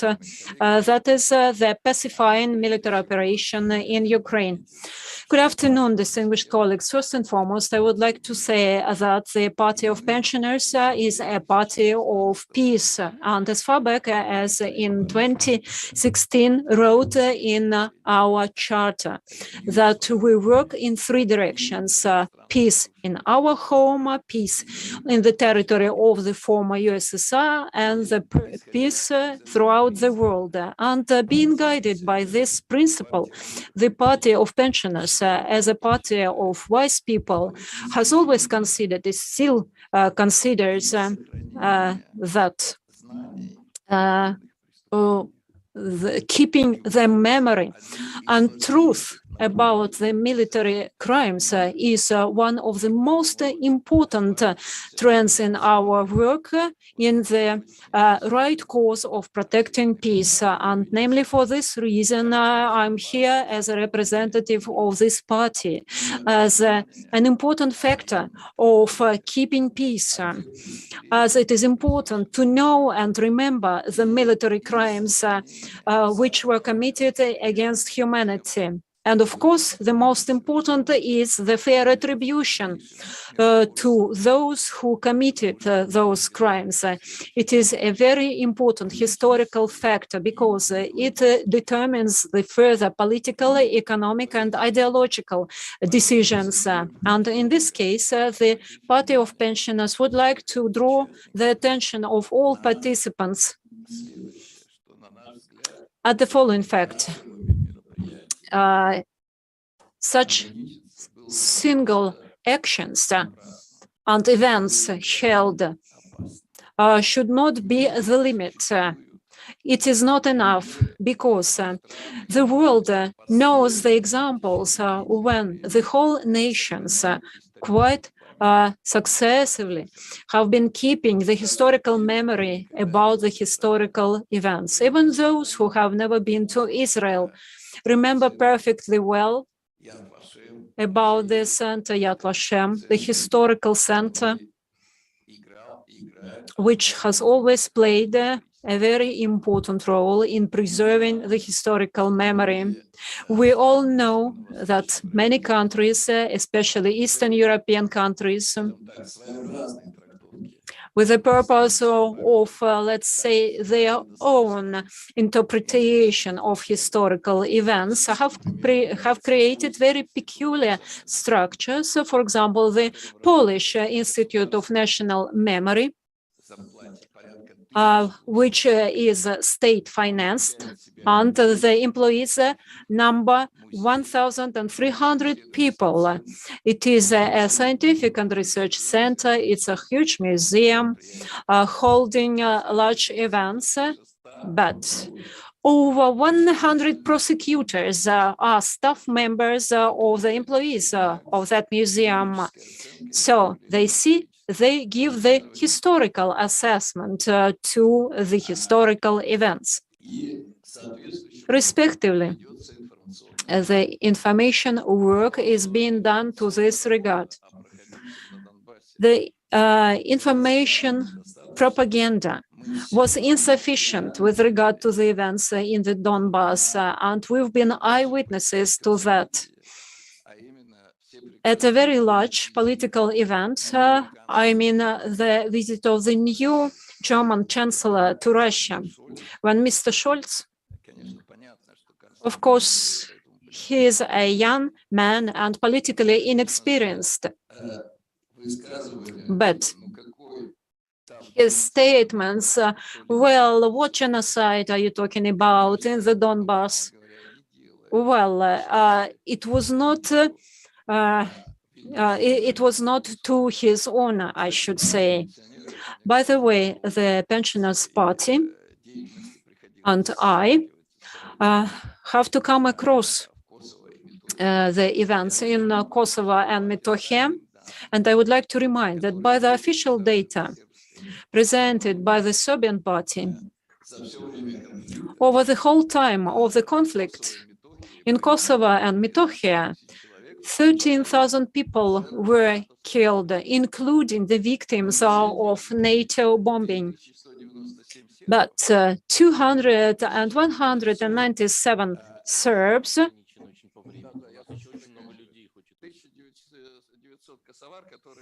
and 100 Serbians and 100 1,900 Kosovo people who were killed in those events. And I would like Mr. Scholz to remember about that.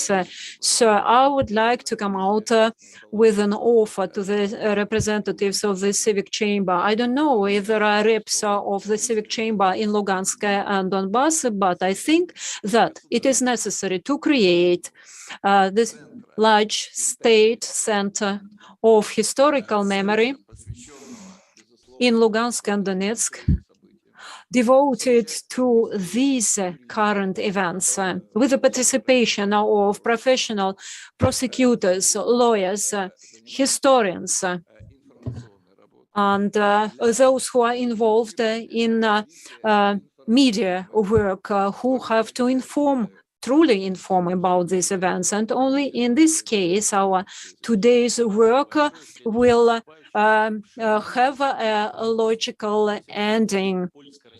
So now we give the floor to a representative of Poland. And do please stick to the time limit of 3 minutes. Thank you kindly for having invited me.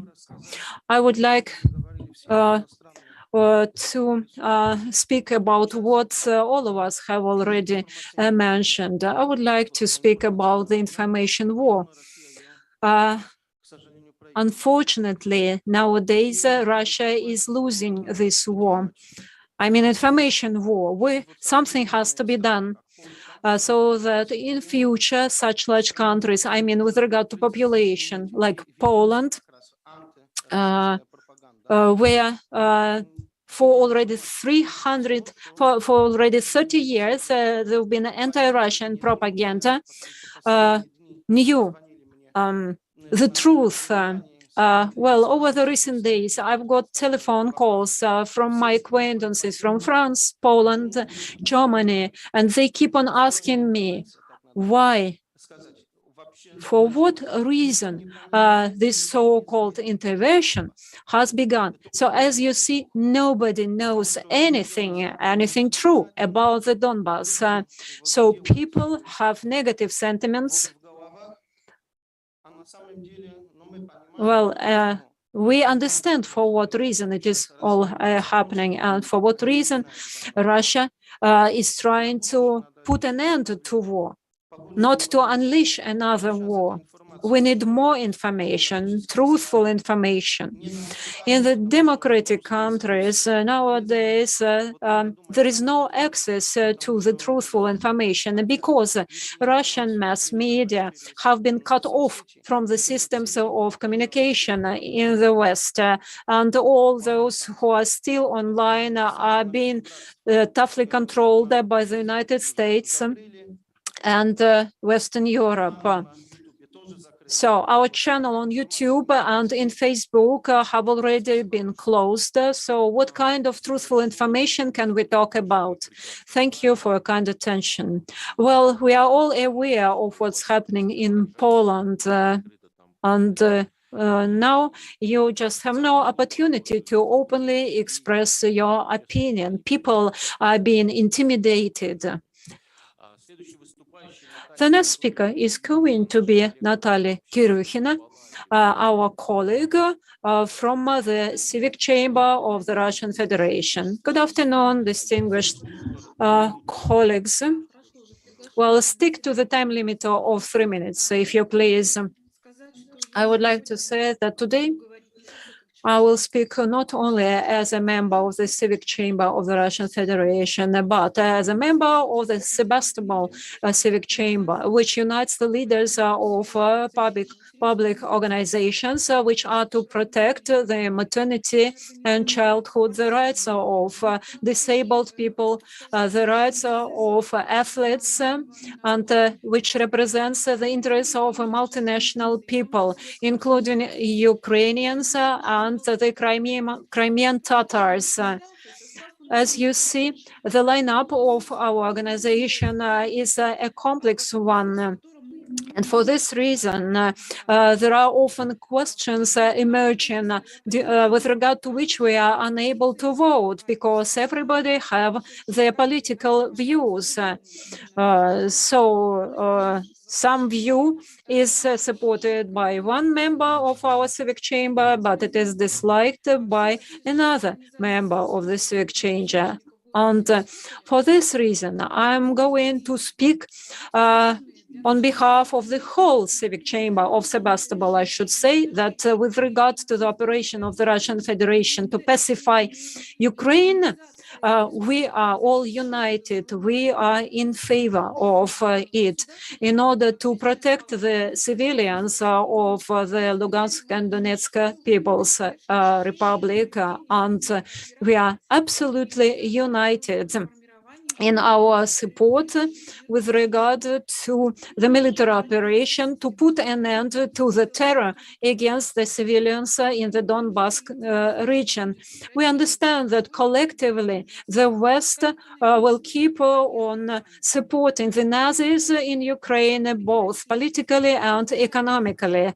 Of course, we are in for hard times and the Russian economy is going to be restructured. The Crimeans have been quite successfully living without access to the United States, quite successfully. And the Crimea and Sebastopol in particular have been under sanctions for 8 years, and we are still succeeding in the development of our infrastructure, economy, and all trends of life. So nowadays, there might be a lot of disinformation spread throughout the country, but we believe it is important to crack down on fascism. As far back as in 1945, it seemed to us that fascism was done away with forever, but unfortunately, it is not so. So the West has no right to teach us under what laws and under what principles we have to live. Well, we do remember people burnt alive during the events in Sebastopol, those civilians who were going by civilian bus when it all began here in the Crimea. In spite of anything and in spite of the quite clear prospects, we support the current policy of our president. The terror and tortures in Mariupol and throughout the whole country of Ukraine, kindling the fire of hatred. We are not going to put up with it any longer. And I do hope that I hope that there will never be time when the last true people will be tortured to death. I hope that we will all unite for the right cause of our fair victory. And I would like to underline that this letter was signed unanimously by the representatives of the Sebastopol Civic Chamber. We all understand that there will be further fakes in mass media, on the internet especially. We should unite our effort to crack down on this disinformation, and we should do it not only in Russian, but in French, in German, in English. We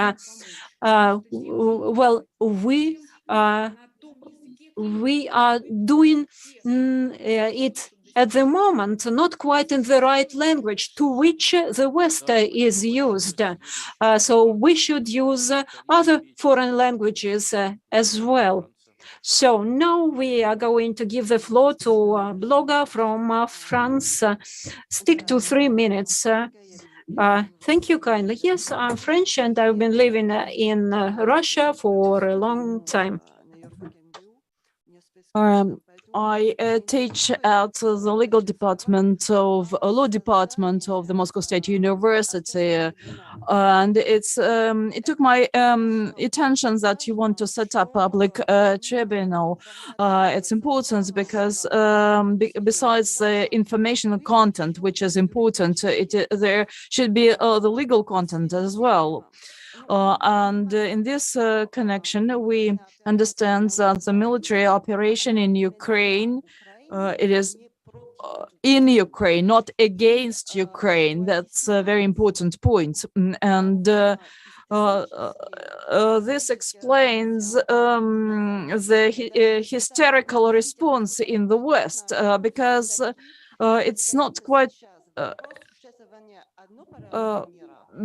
because what we have now is the turning point, whether we will still have a unipolar world or multipolar world. And I hope that Russia will take over, because there is no other way out or no option. As for tribunals, we all know that only the winners can be judges. But first, you need to become a victor.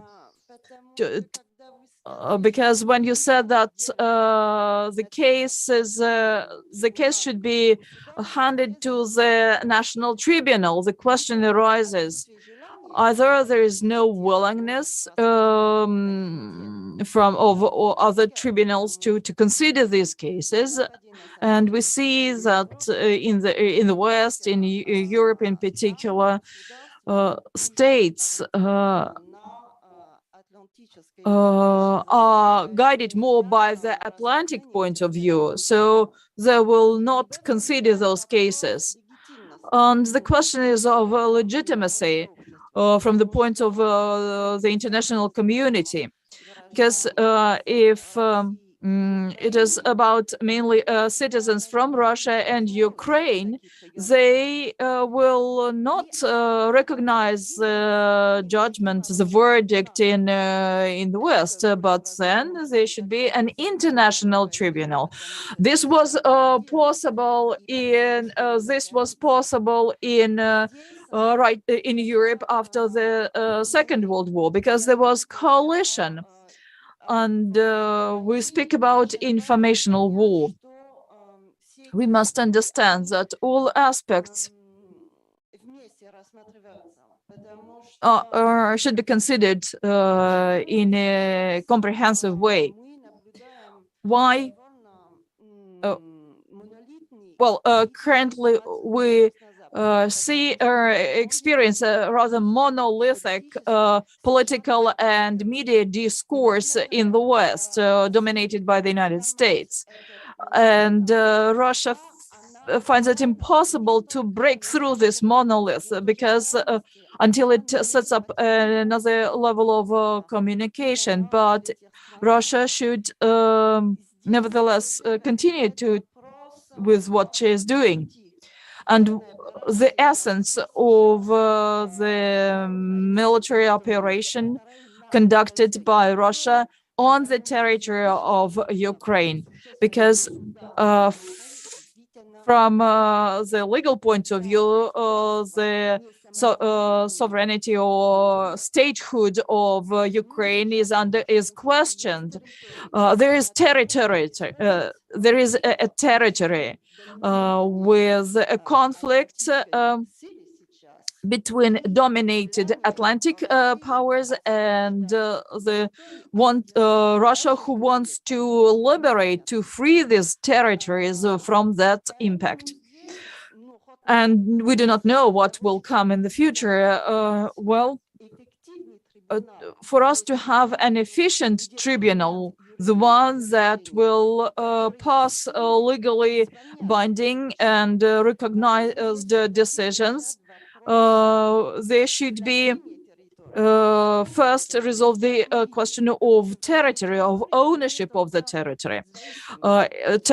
This is if this works only with military force, that doesn't work for long. But you should take over the mentality of people. That's a different thing and takes longer. well, physical presence on a certain territory of military forces of one power will not change the mentality soon. And I understand, thank you, I understand that there are difficulties and challenges of how to make it work on the international level.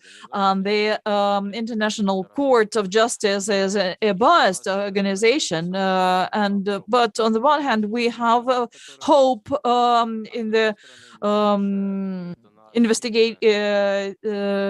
investigating authorities and law enforcement authorities of the Russian Federation who have information, and we also have hope in the citizens of Ukraine where sober minds will take over, and also we have hope in the people of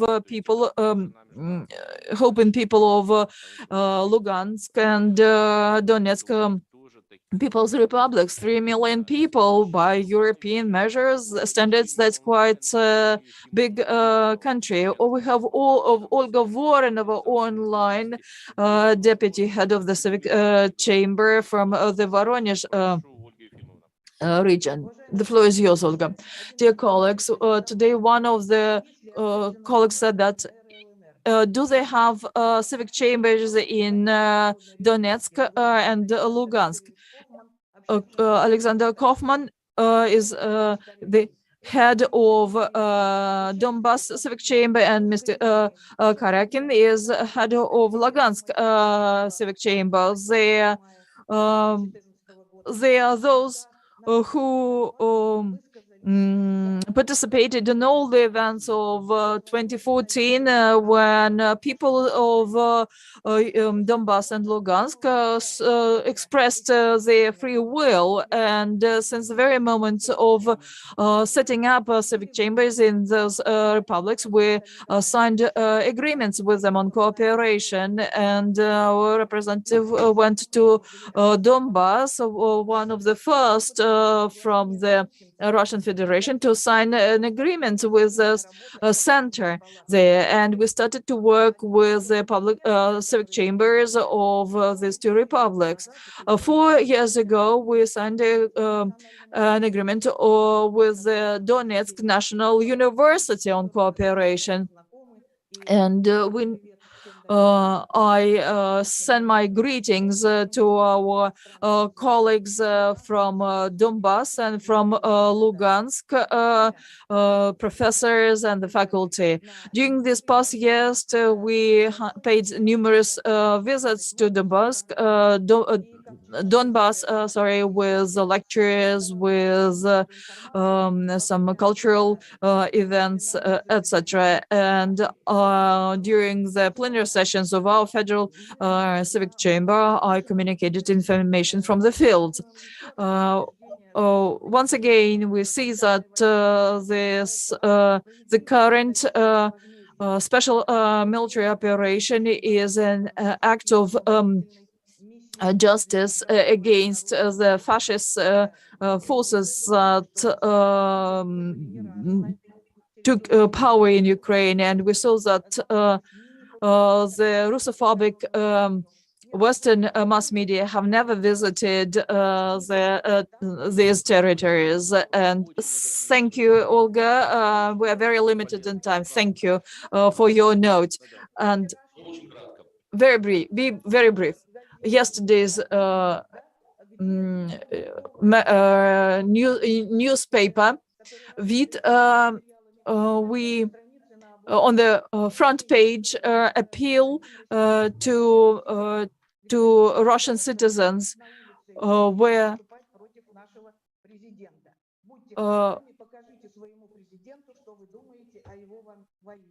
that's what we got from those territories, where the front pages of Ukrainian papers say appeal to Russian citizens, inviting them to go into the streets on protest against the actions of their president. But we know that these are the fake news that are spread, and we work with we work with this. We know that the two republics keep the white books of war atrocities, and our colleagues work there very actively. And on behalf of the public, I want to appeal to a Russian state supervision authority agency, saying that all Roskomnadzor, who should suspend activity of a number of opposition mass media such as Rain, Dors, Echo of Moscow, and some others. We have Luis Marinelli with us. Are you here? Are you here with us? From So the floor is yours, 3 minutes, all right? Okay, thank you so much. Can you hear and see me? Okay, yeah, I wanted to speak for a moment as an American who moved to Russia a number of years ago due to my political disillusionment with the United States. And I now have a Russian wife and a Russian-born child. And so I am, I think, a person who can call both the West and Russia my home.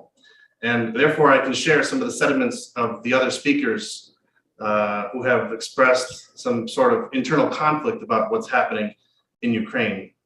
But I wanted to take a few minutes to just explain perhaps some of the reasons why I can support and sympathize with the Russian mission.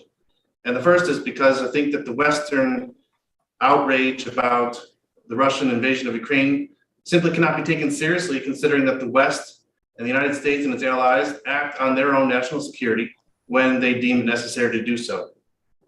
The outrage, I think, about this war sprouts from the proximity of the war to Europe. They don't express this outrage when the Americans and the other Westerners conduct their own military campaigns in Africa, in the Middle East, and elsewhere around the world. But this campaign seems to be too close to home. And so while Russia is launching its rockets in Ukraine, the United States and its allies are doing the same thing elsewhere. And yet we see no outrage about this in the Western media. We don't see this in the media at all. The airstrikes in Yemen, the airstrikes in Africa. And we believe generally that it's being done in the interest of American national security. Well, I reject the notion that the United States and its European powers can launch airstrikes in the name of national security or on behalf of human rights, but Russia does not. These airstrikes and military campaigns by the Western powers are largely aimed at combating terrorism, a word for which there is no concrete definition. There is something noble, I believe, about the goal of ridding the world of terrorism. But terrorists do not only come from the Middle East, and they are not all Muslims. For many in the Donbass region, the terrorists are the soldiers of the Ukrainian military, which have been terrorizing their cities with artillery shelling for the last 8+ years in violation of a ceasefire agreement. So Western outrage against Russia doing what the United States is and has been doing throughout history cannot be taken seriously. Each country must act in its own interests first. That's why I believe that the invasion of the United States should be more focused on is the invasion occurring at the American border with Mexico. And I'm speaking, of course, about the illegal immigrants crossing the border from South America and Central America. Before this war started, and I use started in quotations here because it's been going on for years, there was controversy surrounding Russia's decision to recognize the independence of Luhansk and Donetsk, which collectively make up the Donbass region. And this are the two provinces around which the Ukraine conflict are centered. Let us remember that in 2014, 2015, Ukraine agreed to a ceasefire with these separatist regions, and it agreed to grant these provinces a special status. 8 years after those Minsk protocols were signed, Ukraine has not held the ceasefire and has not delivered on their promise to grant this region a special status. The civil war there obviously continues as a result of that. One way or another, I hope that the result of this war will be a resolution of the conflict in Donbass, rather than allowing it to perpetually endure as the conflict zone like we have in the Korean Peninsula. Now, the West described Russia's recognition of these two regions' independence from Ukraine as an escalation.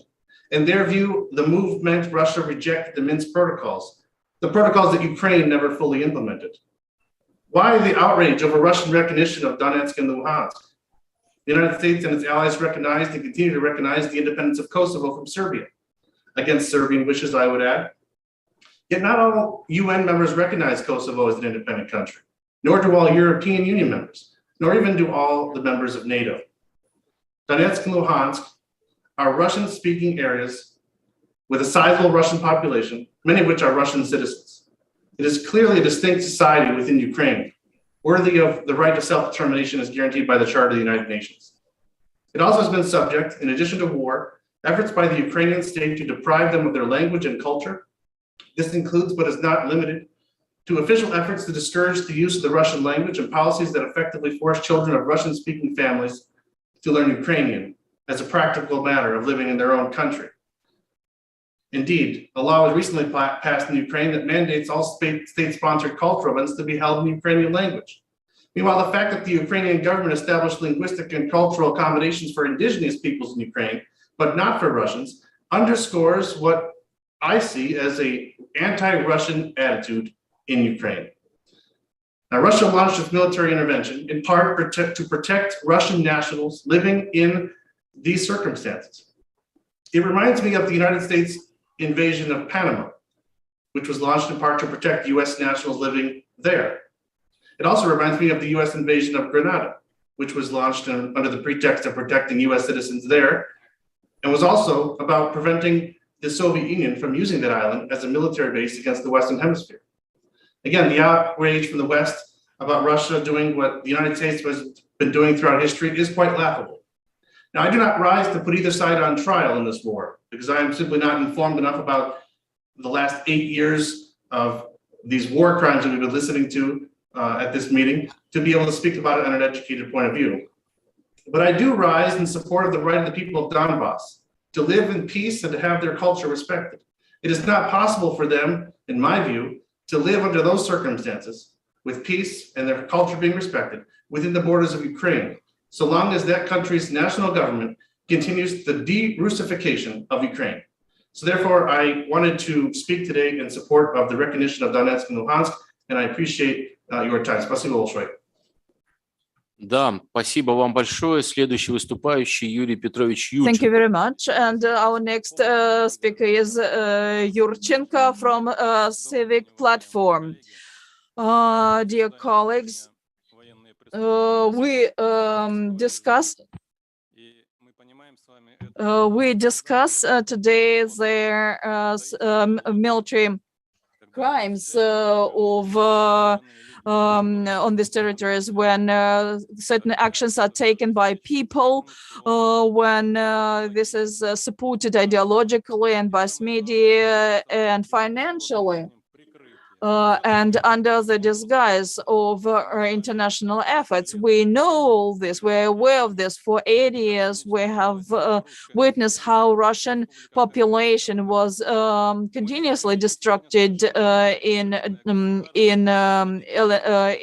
Lugansk and Donetsk. We see a hybrid state there. How to have how to have a legal ground for this, and how to convene a Nuremberg Court number 2. Well, we met many challenges, and we will tackle this as one. Our party supported their civic platform, Гражданская platform, supported Sevastopol from the very beginning, and we also support Donetsk and Lugansk from the very beginning. We stood for the lives of people there, and Dr. Lisa, who was our representative, took children from Donbass. We met them and arranged things for them. We are grateful to thousands of people of Moscow and Moscow region who participated in our actions. We said then and continue to say that those things should be nipped in the bud. But the world turned a blind eye to this. The leader of Civic platform voted for recognition of Donetsk and Lugansk National People's Republics. And Dmitry Kulikov, our spent spent his last week in his trip to Donetsk and Lugansk. So we had direct information from the fields how the Nazi perceived the information about recognition of the republics. That was a great recognition, because for the first time of the past 8 years, so when they heard for many times you are not on your own, saw this for the first time. And we support the special operation because nothing could be done. We support our soldiers there. I came here with the St. Georgian ribbon. We need to support our army, especially in these difficult times. And this is the support of our army who are to resolve a non-standard situation. When fascists make their grounds, launch grounds for their missiles in the basements of civilian buildings. So this is for what purpose we launched this operation, in order to stop the deaths of the civilians in Donetsk and Lugansk. So I would like to address Mr. Scholz. How old is this man if he's unable to read something? So let us read to his benefit ourselves. Welcome, Mr. Scholz, to Khatyn, to the Alley of Angels in the Donbass, to the Piskarov Memory Graveyard in St. Peter. So I'll make an excursion for him, if I may put it so that he could see everything with his own eyes, in order to remember forever about what fascists have done to the world. Well, we are all aware about the way Mr. Scholz spoke about new supplies of ammunition to Ukraine. Well, it is not good news, of course, but we do hope that everything will be in favor of justice. Well, I represent Serbia, and I'm a lawyer. During the military events, during the hostilities, I lived on the territory of Serbia in 2015. When the NATO used to bomb my country, they waged also information war against us, and they kept on saying it's a humanitarian action for your benefit. They used to bomb hospitals, electric power stations, schools, and they kept on saying that it was a humanitarian action. I would like to tell you, well, dear friends, if you are not aware of what Western politicians used to say, and Bill Clinton used to say, you should bomb Serbians, but there were children, Serbian, Albanian children, but Americans kept on saying that we would keep on political, diplomatic, economic propaganda against the Serbians. Ex-State Secretary Kirby used to say that Serbian kids would never more laugh in their lives. So as you see, it is they kept on saying that the NATO fought against evil, and it was a war between vice and virtue, and NATO positioned themselves as virtue that would never allow evil to win. Jacques Chirac spoke about Serbians as people out of any law. Klaus Kinkel used to say, the Serbians should be brought to heel. So all these which used to be said about Serbians is currently being said and thought against your people and your country. So the ideological war is being actively waged against Russia. And my people, Serbians, 100% support the Russian people and your country, the Russian Federation. Thank you for your attention. Well, thank you for your words. At the moment, we receive a lot of information that at different countries, ethnical Russians are being prosecuted for different reasons and for different pretexts on the part of official organizations and governmental bodies and even the companies, even private businesses where ethnical Russian work also prosecute them. We are all aware that once Serbians used to be prosecuted like that very viciously on false pretexts. And a lot of Serbians were dismissed and thrown out of their working places just for being Serbians. And we all remember the information war and hostilities unleashed against former Yugoslavia. We all remember that till nowadays. The next speaker is going to be Mr. Polansky from the Samara University. You're welcome. Are you with us? Can you hear us well? Well, please stick within the 3 minutes time limit. Distinguished colleagues, good afternoon. I would like to draw your attention to the fact, just like other lawyers have already done, we should understand that under current conditions, to achieve the purpose of protecting the Donbas and not Donbas alone from prosecutions and violence on the part of the Kiev authorities, we should bear in mind that under these conditions, we have to be united. We should be consolidated to the greatest degree possible, no matter what political views our citizens have. The same what we used to have during the Great Patriotic War. Only that unity provided for our victory in that terrible war. It is the same what we need today. And of course, we have to protect ourselves in compliance with the international law. But it is a way to go. And I'm extremely doubtful that it is going to be fair. Because we've got a lot of fake news, fake information. And those who do it actually criminals. Because these activities are illegitimate, and we have to render our support to our authorities and to make our civilians understand that the citizens shall be held liable for the genocide, for high treason. It will have to do with all those who spread fake news as well. But unfortunately, all these remedies, I mean, legal remedies, are not used efficiently enough and fast enough.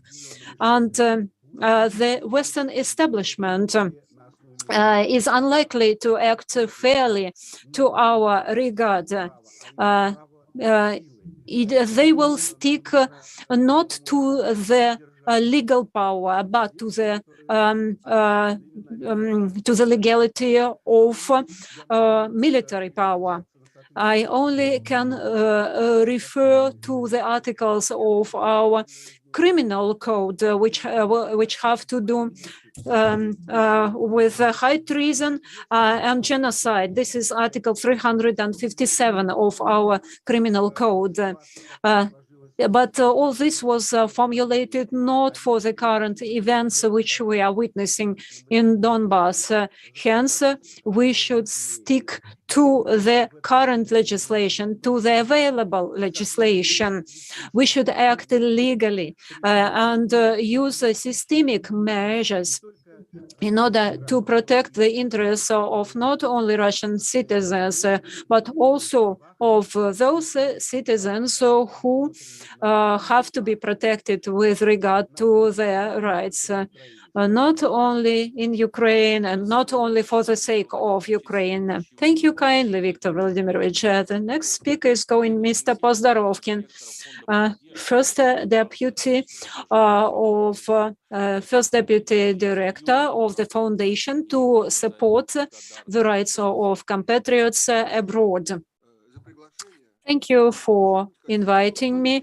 I would like to underline that the topic we are speaking about is of great importance. Our foundation, which was created by the Ministry of Foreign Affairs of the Russian Federation, actively participates in the protection of human rights of our compatriots living in the territory of Ukraine. I hope that the power of our foundation is felt there because the list of the Russian organization being forbidden in Ukraine is being enlarged, and we are among of the forbidden organizations. Unfortunately, we can't use direct channels to render financial aid to our compatriots there, and because some direct channels are blocked, and here in Russia now it is forbidden to send money to Ukraine. But there are real patriots by whose offer we use roundabout ways and bypasses. In the context of the current topic and events in Ukraine, I should say that we finance publishing journals, print press, books, which serve as a documented proof and evidence of military crimes of Ukrainian Nazis and fascists against humanity. And I should say that these activities are supported by our compatriots in the territory of Ukraine. As far back as yesterday, we got in touch with them online, and the Center of Legal Assistance is together with us. We touched upon the topic of crimes of Nazis in Ukraine, and our activities were supported by them in Ukraine. So the focus of these people on revealing the vile nature, the atrocious nature of their crimes to the whole world gives us hope that we'll be able to stop this war. Yes, we are all aware that there are some aggressive actions towards ethnic Russians in different countries, and there are a lot of witnesses to that. So now we're giving the floor to Mr. Bondarenko. We have more than once touched the topic of information attacks, and with regard to the current situation, I would like to go into detail with regard to what is being observed in the information field of Russia and Ukraine. Currently, Ukraine is attacking the Russian and Ukrainian people with the help of mass media. And on the part of Ukrainian bloggers, there are appeals to people to go in the streets to speak against the Russian president. And it, of course, aggravates the pacification operation conditions. They actively call the Russian citizens to go to the streets and to hold unsanctioned rallies against the operation on the territory of Ukraine. They use the footages that have to do with past wars and with absolutely other countries, saying that these are the examples of the Russian crimes in the territory of Ukraine. They call to overthrow the legal authorities in Ukraine and in Russia, applying to their subscribers. So the Deputy Maria Valerievna has already spoken about it as well. People are threatened, especially those who publicly support the Russian military operation in Ukraine. So this is another evidence, obvious evidence of counteraction to the Russian activities in Ukraine. The society is being destabilized. They call to sabotage, they call the Russian militaries to sabotage the orders of the Russian authorities. They call the West and the Russians to the economic blockade and to counteraction to the legal authorities. And all this is being aggravated against the ongoing military operation in the territory of Ukraine. It is necessary to take measures in order to improve the security and safety of people who publicly support the Russian operation in Ukraine. Yes, personally, I today got a message which sounds like this. Russians give up. Sounds and looks quite familiar. During the Great Patriotic War, fascists used to spread such leaflets in Russian villages, and there they wrote, "Russians give up, you will be well fed." Yes, we do all receive threats over the phone, via mass media, but by the official data, about 70% of the Russian citizens do support the military operation, which is currently taking place in Donbass and Ukraine.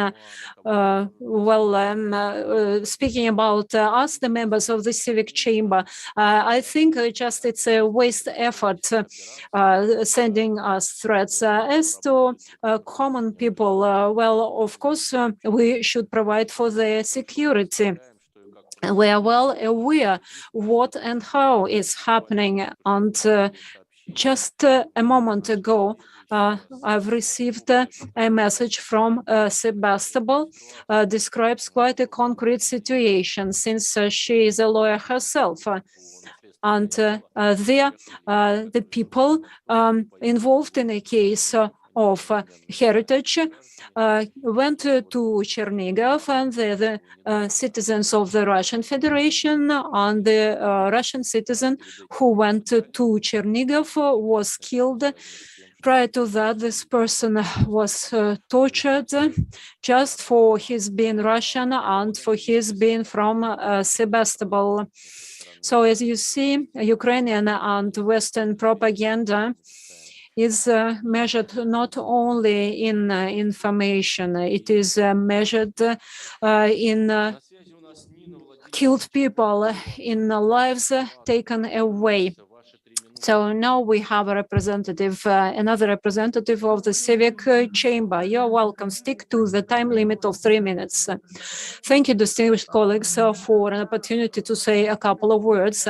I should note that we have only one correct position, that is the position of rendering support to our president, who was courageous to start a combat against fascism, with which we have put up for so many years. And this is what we have now. A horde of absolutely unprincipled people who position us Russians as the global voice, although it was us who released and saved the whole world in 1945 from fascism. So I would like to underline that we are aware of what genocide is. In 2008, you remember what happened when we had to force to peace the Georgian fascists and to crack down on their genocide against South Ossetia. We all know how many crippled fortunes there were, how many killed people there were, how many victims among militaries and civilians. And I think that Russia has all it needs in order to fairly and correctly finalize this operation. There are a lot of people, including, I beg your pardon, pseudo intelligentsia, who doubt the rightfulness of the current Russian operation. But we have the only correct path to follow, to show the truth and to demonstrate the whole world that fascism has to be punished. And I do support, wholeheartedly support the offer in order to get ready with the materials and evidence which will allow to bring to court all those fascists and Nazis for their crimes against people, against humanity. And we, the healthy powers of the society, being united, only being united, will be able to win the victory, both politically and ideologically.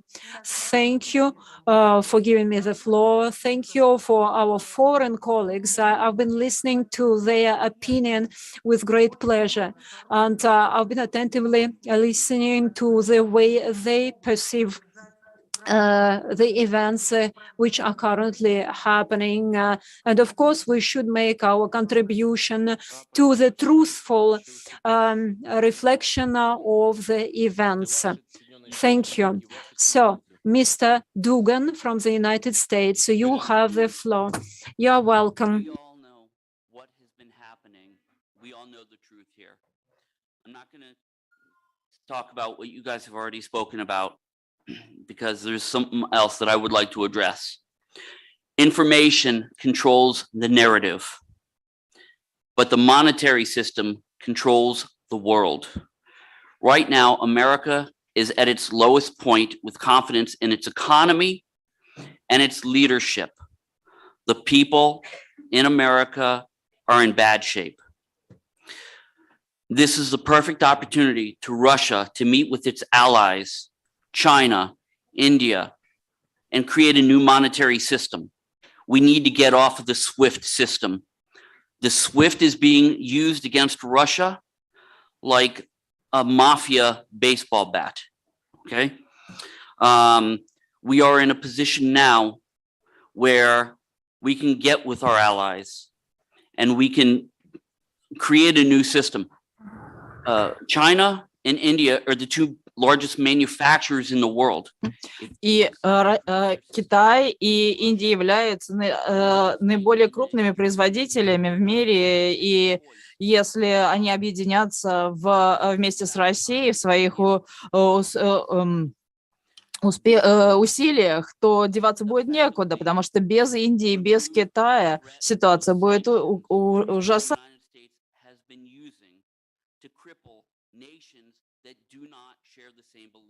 And this is something we need to focus on. We need to focus on tomorrow. It's great to focus on what happened yesterday and what's happening today, but we need to take proactive steps to make something happen to tomorrow, because sanctions are the new world war. And we have to make sure that we come out on top. Thank you. Да, спасибо большое. И следующий выступающий Валерий Михайлович Our Коровин. next speaker is Валерий Коровин. Собственно, мы уже подытоживаем наш круглый стол. Well, actually, I am summing up our round table, and we can draw just one very important conclusion from what we heard here, that the tool of impact of globalists on Russia is actually Ukrainian nationalism. It is Ukrainian nationalism that was used as a tool to attack Russia and Russians living not only in Russia and Ukraine, but outside them. These are the methods that have been used by Ukrainian nationalists for decades, was described by Carl Schmitt as a total war. Total war differs from regular war in the following: the enemy is denied the right to be considered a human being. It is a very conscious dehumanization of the enemy. So Ukrainian nationalists experience such deep hatred to Russians because they persuaded themselves that Russians are not human beings. There are some underhumans, and that's the basis of Nazism, the race theory that builds the hierarchy of peoples, putting a certain nation or a certain ethnic group on top, and others are its subordinate under them. The crime of Ukrainian Nazi is in going beyond the framework of regular wars and all legal frameworks. They brought themselves beyond the boundaries of humanity. They dehumanized themselves. And the West doesn't understand actually what is happening, what Russia wants to demonstrate in her peace peace operation or peacekeeping operation in the West, in Ukraine. And this is the operation in response to all the atrocities that were carried out by Ukrainian Nazi in the country. And if we speak not locally, the level of Ukraine, but at the global level, Russia is now fighting against globalism. Globalists who set the Ukrainian nationalists as an anti-Russian tool and who suppress any dissenting opinion in any point of world. And we saw this from Eva Barrett, how globalists behave, what they do in Serbia and in Syria, sorry, in Middle East, and what was done in Serbia and in the Balkans. And we see the clash between the Russia and the globalist liberal project that took mass media under its control. And we also mentioned that it took over European and Western elites, but the problem of globalists is that the majority of humanity is against them, and they're on our side. China, India, the Arab world, Latin America, and Africa are with us. What is the West? That's the minority. The United States, Canada, current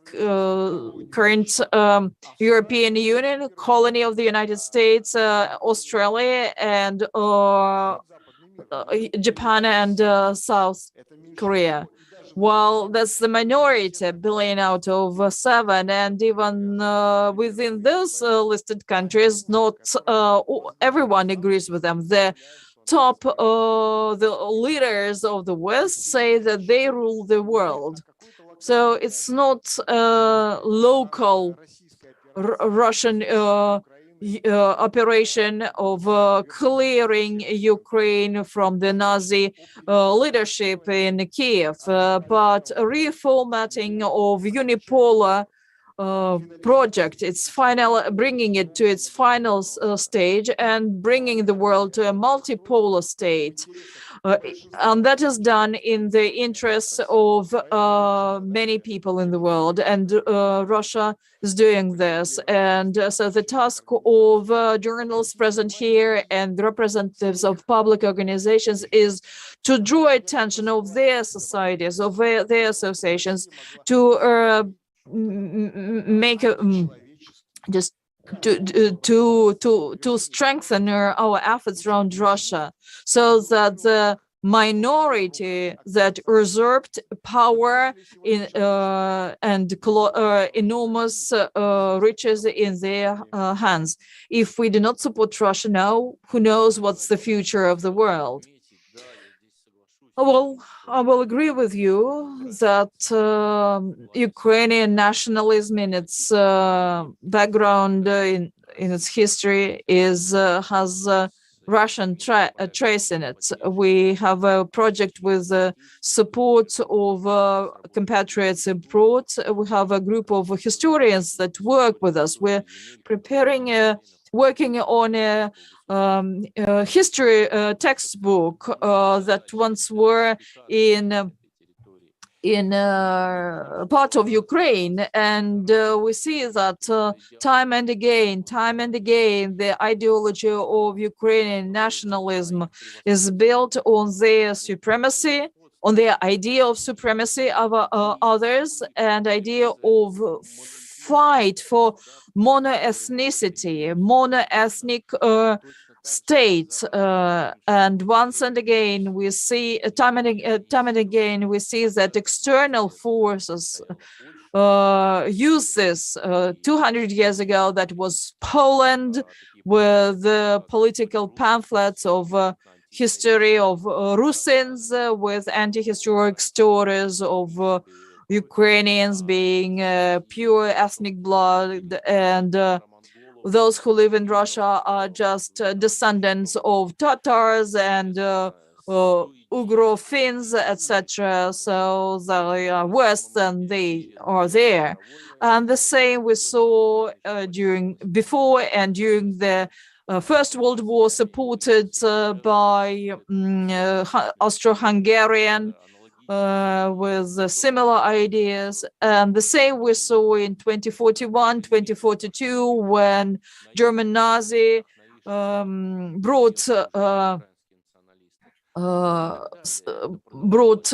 Ukrainian nationalists and supported them, and they didn't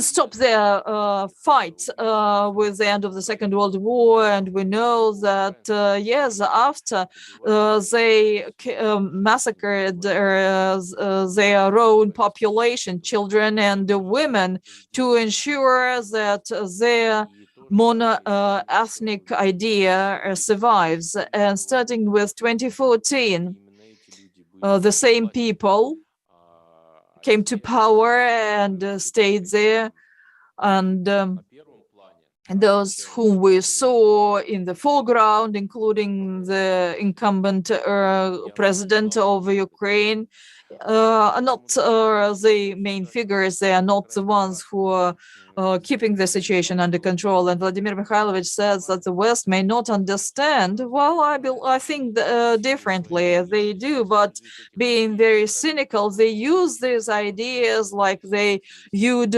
death squadrons in the 1960s in Latin America to support pro-Western regimes with ultra-Nazi